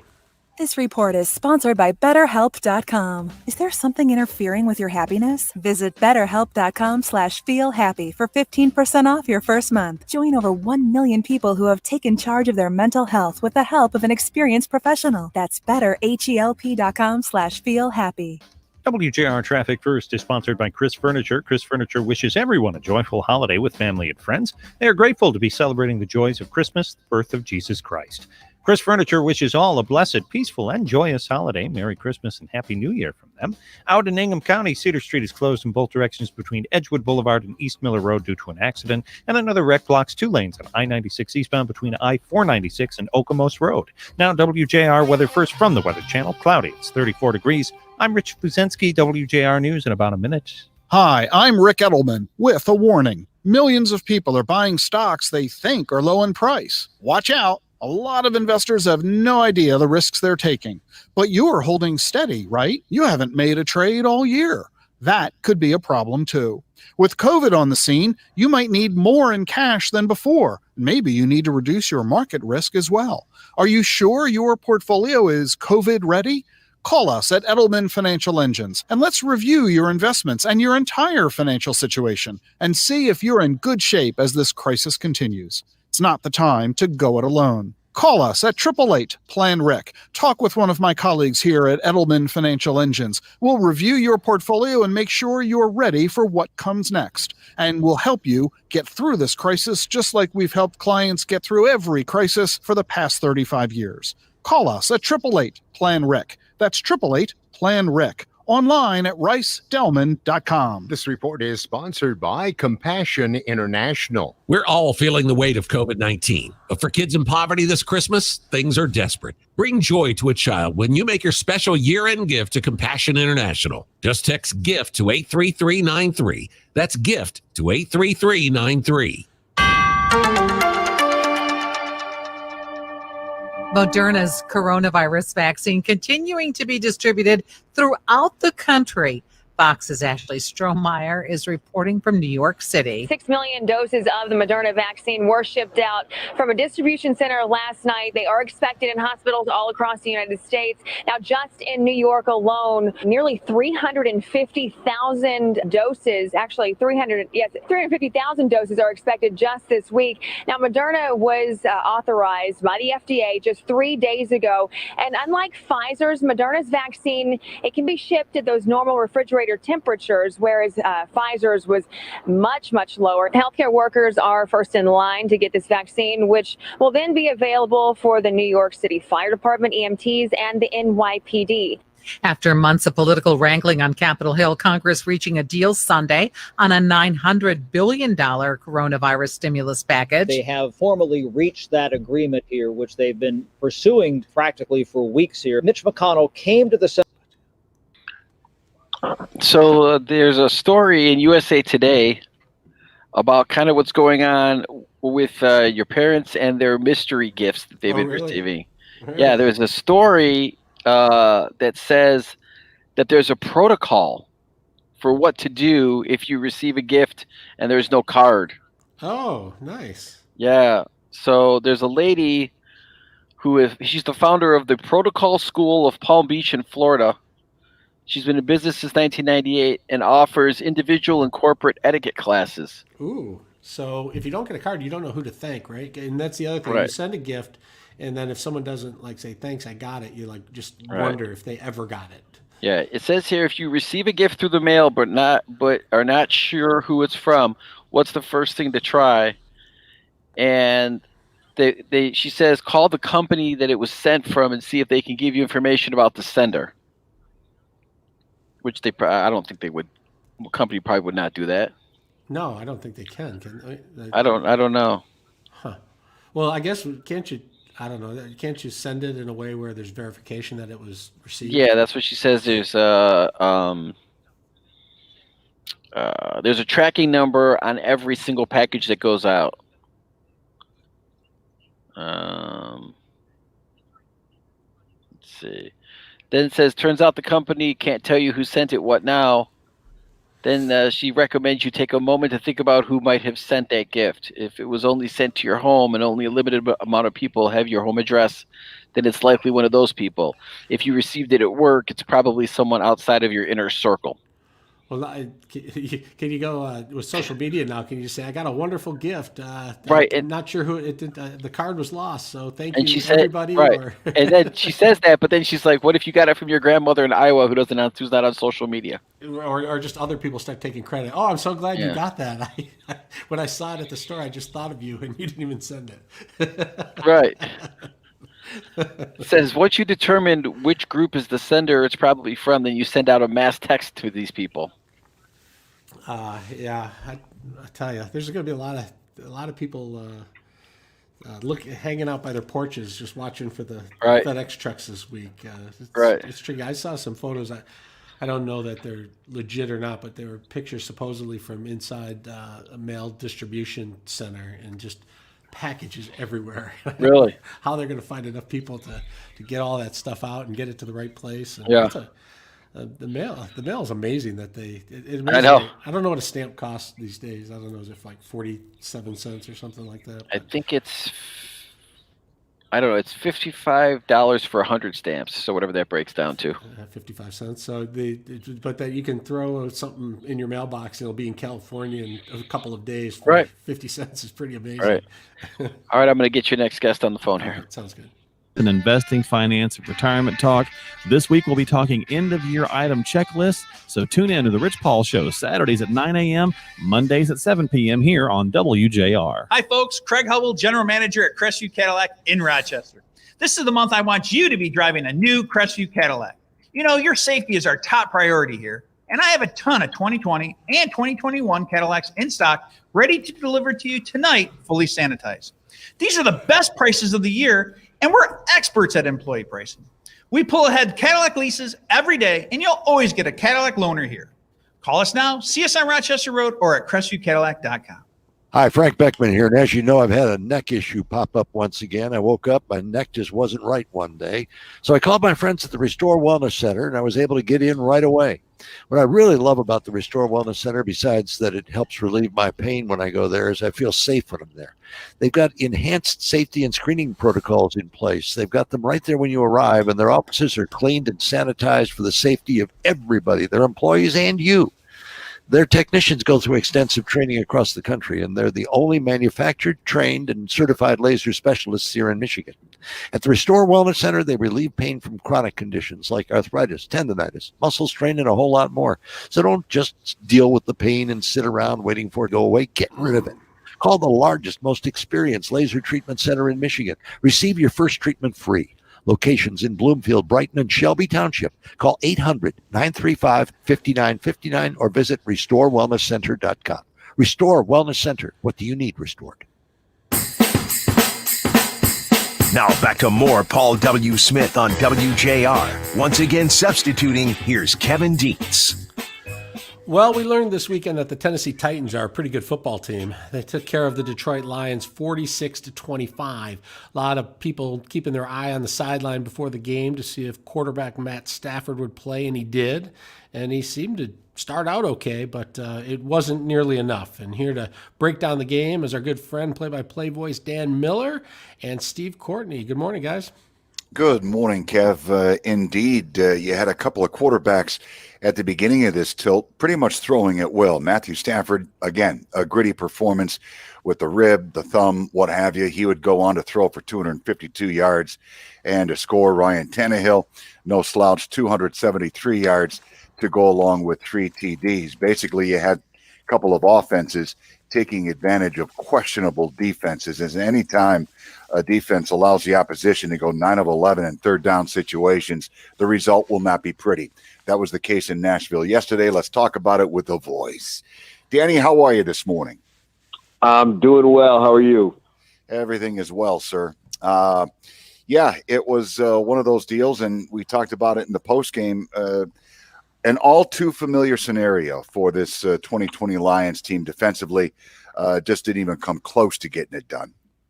Yeah, I mean, it's we've seen that a number of times this year where they just have a tough time stopping anybody. Other teams seem to go on runs where every time they get the ball, they find the end zone. The first 3 times they had the ball, they scored a touchdown. You know, at that point, if your offense even has one empty possession, they're going to run into some problems after that. So that's what happened to the Lions. They got behind, which again is familiar. And they just, were fighting back the entire game. And just the margin for error you have when you're doing that is so low, and it makes it so difficult. But I think you brought up a great point, which was there's some similarities between these teams. And that's that neither one has a particularly good defense. I mean, Tennessee has won 10 games now. They're last in the league in sacks, last in the league in third down defense, last in the league in number of touchdown passes allowed. But they've figured it out because they got a guy who's running at a Hall of Fame level at running back and a quarterback who is using that running game to, enhance the passing game, and he's having a great year. Lions can't run the ball. That's been an ongoing problem for a long time. That puts all the pressure on Matthew Stafford to get it done, and that's a tough way to live. Well, and then there's mistakes with the running game. Obviously, Lions knocking on the door on the Tennessee Titan goal line and second quarter action. DeAndre Swift, tremendous upside, Dan. There's no question about it. But you got to hold on to the ball at that particular point. Tennessee up 21-7. Lions with a chance to make it 21-14, not to be. And I think, there was 2 of those, Steve. There's the one that you're talking about where you're exactly right. You're trying to get momentum back. You're down. You get down inside the 5-yard line and you fumble. And then also start of the third quarter. And we know we've talked about that a number of times, how you can set the tone for the second half by doing something good right off the bat. They march down the field. They've got it. They hand it to T.J. Hawkinson. Hawk gets the first down and loses the football. So it's just, add it up when you're down 14 points or 2 scores and you're trying to score and you don't, and your defense is struggling and you give it up on a turnover, it goes back to the other team. They go back against your struggling defense, and things just really start to snowball against you. And it just becomes problematic until you fix that defense. Oh. You're just playing on a razor's edge. It's just so difficult to find a way to win. Well, after the ball game, Dan, Matthew Stafford was asked why he would participate in this tilt, and his answer was rather candid. I am the quarterback of the Detroit Lions, and if I am capable, my arse will be out there. Typical Matthew Stafford. You know what? You go to the fourth quarter, and kudos to Joe Dahl, seeing some action at center in for Frank Ragnow. The only bad play was the bad snap in the fourth quarter, and we saw Matthew Stafford on the following hit wince, and you knew that he couldn't take much more, and he took another blow. Interim head coach Darrell Bevell said he took it upon himself to say enough is enough. Interesting, on that drive where Matthew was hurt, they did the fake punt.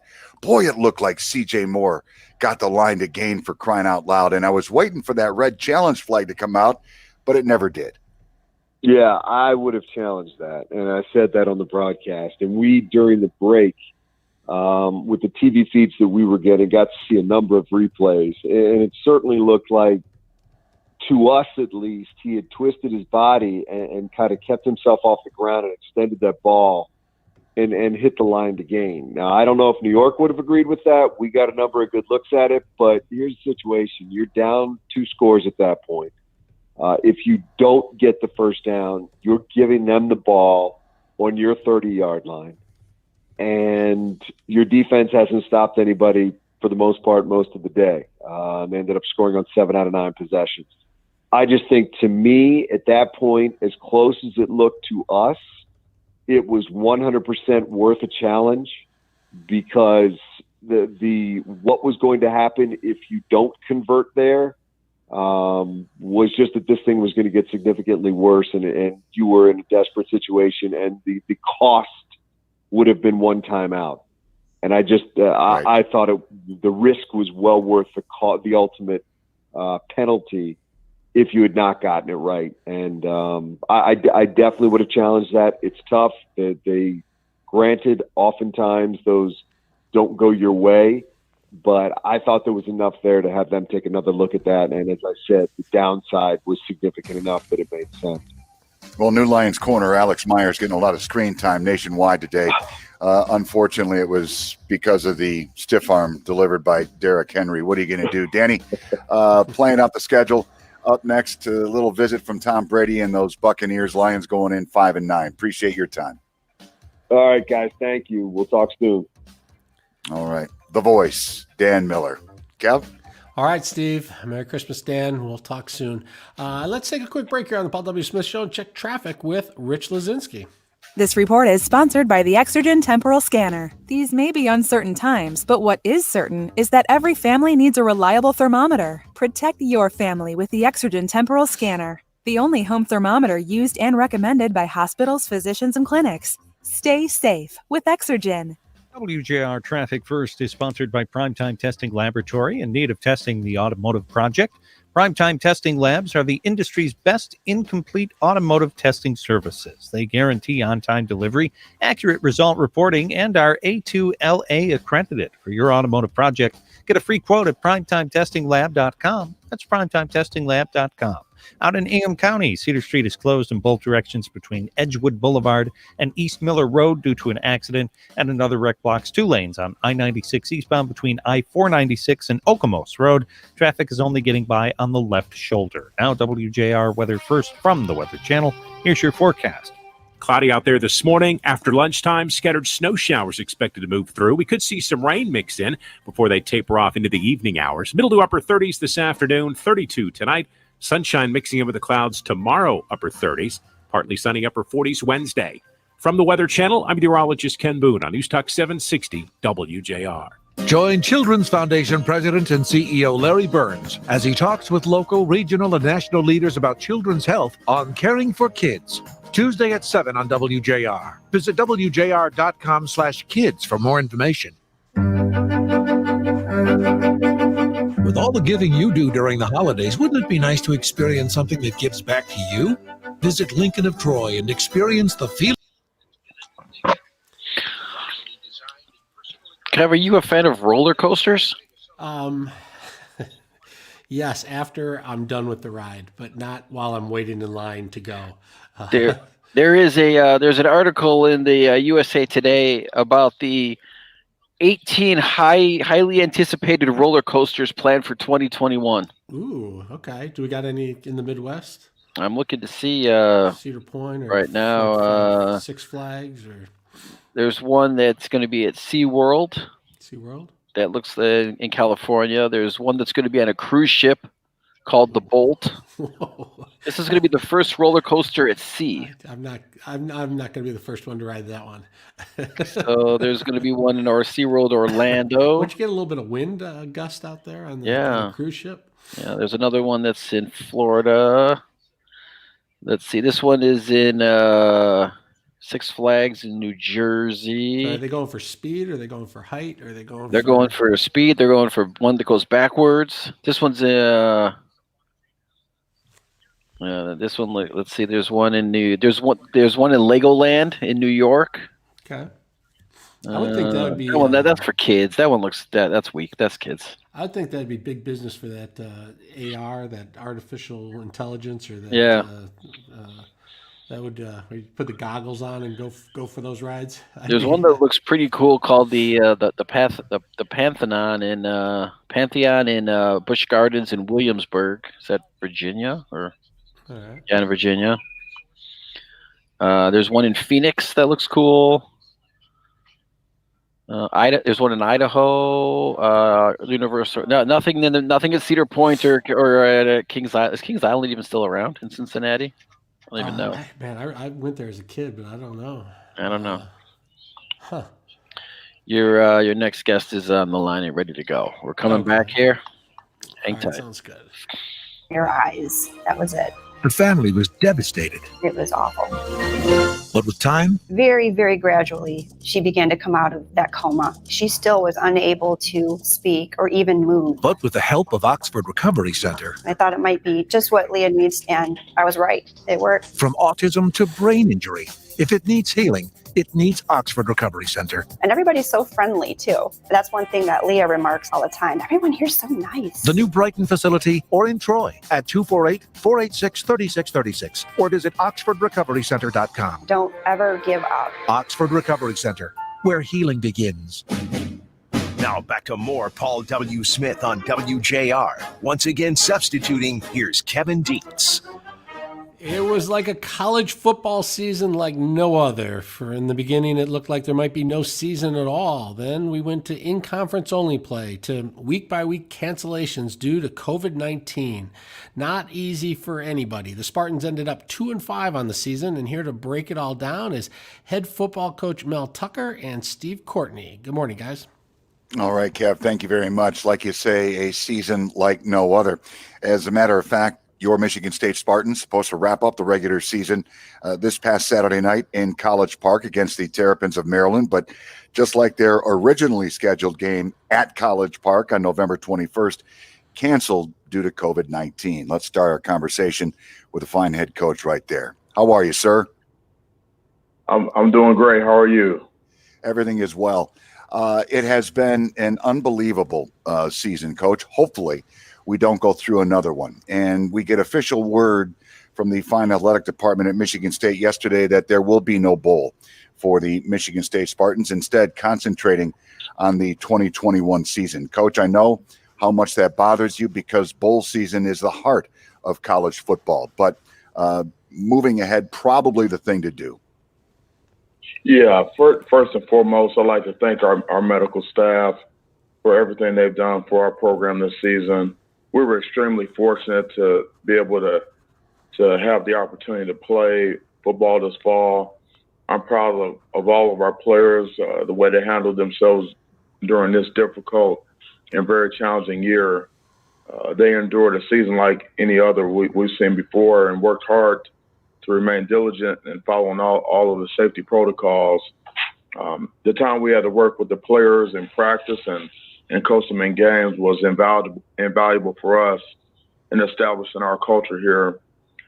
We're looking forward to relentlessly working this offseason in preparation for the 2021 season. The future is very bright for Michigan State football. Coach, now that you have a chance to breathe, literally, getting the job last February and having things go sideways because of this pandemic, at the end of your initial season in East Lansing, what was it about this 2020 Spartan team that surprised you? You know what? I'm not sure if there were very many surprises. I knew that the kids would play hard. I knew that they would fight hard, and I knew that we would learn a lot about each other. You know, as we went, I knew it was going to be difficult, and obviously that we were inconsistent. But you know, I was not totally surprised by that. What I was really very happy about, and I'm excited about our future is, you know, we were able to shift the culture here, and we have a culture of accountability, attention to detail, sense of urgency, very, very competitive, you know, relentless work ethic, you know, preparation, our language that we speak, and staying neutral in our thinking. You know, that foundation has been cemented. So I'm very positive about what we can get done here in the future. Well, at this time in college football throughout the nation, as coaches like yourself adjust rosters. There is addition, there is subtraction. Of course, last Wednesday, coming off the early signing period, we find out that quarterback Rocky Lombardi will go to the transfer portal. Meanwhile, Friday night, we also find out that the fine linebacker Antoine Simmons announces he is going into the NFL draft. Cannot say enough about watching this great player as a Spartan, coach, and wish him nothing but the best.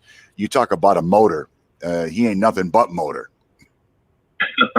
Yeah, Antoine's he was really fun to coach on. It was a privilege to be able to work with him this season. You know, he's got a great motor.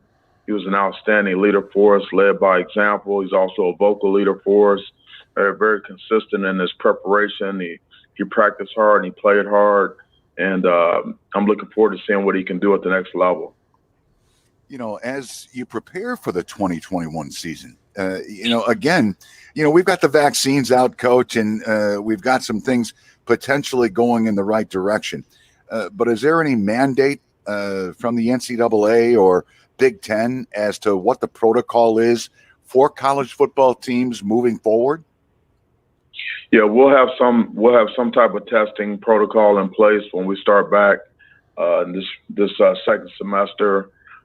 We start school on the 11th, January 11th, and we'll start our out-of-season conditioning program on the 19th. And so, we have resources here available to us on campus and also with the Big Ten in terms of testing. So we'll make sure we get that figured out, because the health and safety of our young people, our student athletes, and our staff is first and foremost. But we plan on having a 8-week strength and conditioning program before we go into our 15 spring practices. And so testing and safety protocols are going to be a big part of that. All right, Coach, let me just say this. It has been a real pleasure being a part of your first season in East Lansing. Thank you so much for joining us throughout the year. Hopefully, as we say goodbye, thank goodness, to 2020, the new year brings us a little bit of relief from this dreaded pandemic, and look forward to seeing you and chatting with you about what is going to be an exciting 2021 Spartan season. Yeah, thank you, Steve. I appreciate it, buddy. You take care. All right. Merry Christmas to you and yours, Coach. Thank you so much. Yeah, thank you. Happy holidays. All right. Mel Tucker, fine head football coach in East Lansing. Kev, right. Yeah, crazy season, but you know what? He made it through, and now we move forward, sir. Steve, I just said at the beginning, I just want some football this year, and we got some, so I'm not going to complain about what we got. I was happy to have it. No, Kev, you're absolutely right. And it was crazy. I thought, making many trips to East Lansing that I would get used to, no fans. But, as the season unfolded, it was still like a Stephen King novel, and certainly something I hope will not have to go on in 2021. Yeah, let's hope that vaccine works and we can get the stadiums back to where they are. That both our teams have a good recruiting off season and they're ready to go next year. From your lips, buddy. 5 years, my friend. All right, I appreciate it. We will talk to you soon. Frank Beckman Show is on deck. Thanks for being with us this morning. We'll be back again tomorrow. Until then, let's head off to traffic and Rich Lazinski. This report is sponsored by Better. Okay, Kev. Yeah, everything was fine after we rebooted, so I think we're good to go. So I just had that one person that I had booked for you. So yep, I saw that. I don't remember what time it was, but we'll do that, and then we also have Code Lions coach too. Yeah. Okay. Well, we'll see what Fox puts up, and we'll and regroup. All right. Well, thanks. I appreciate it. We'll talk to you tomorrow. Bye, Facebook. All right. See you, everybody. Thanks for stopping in.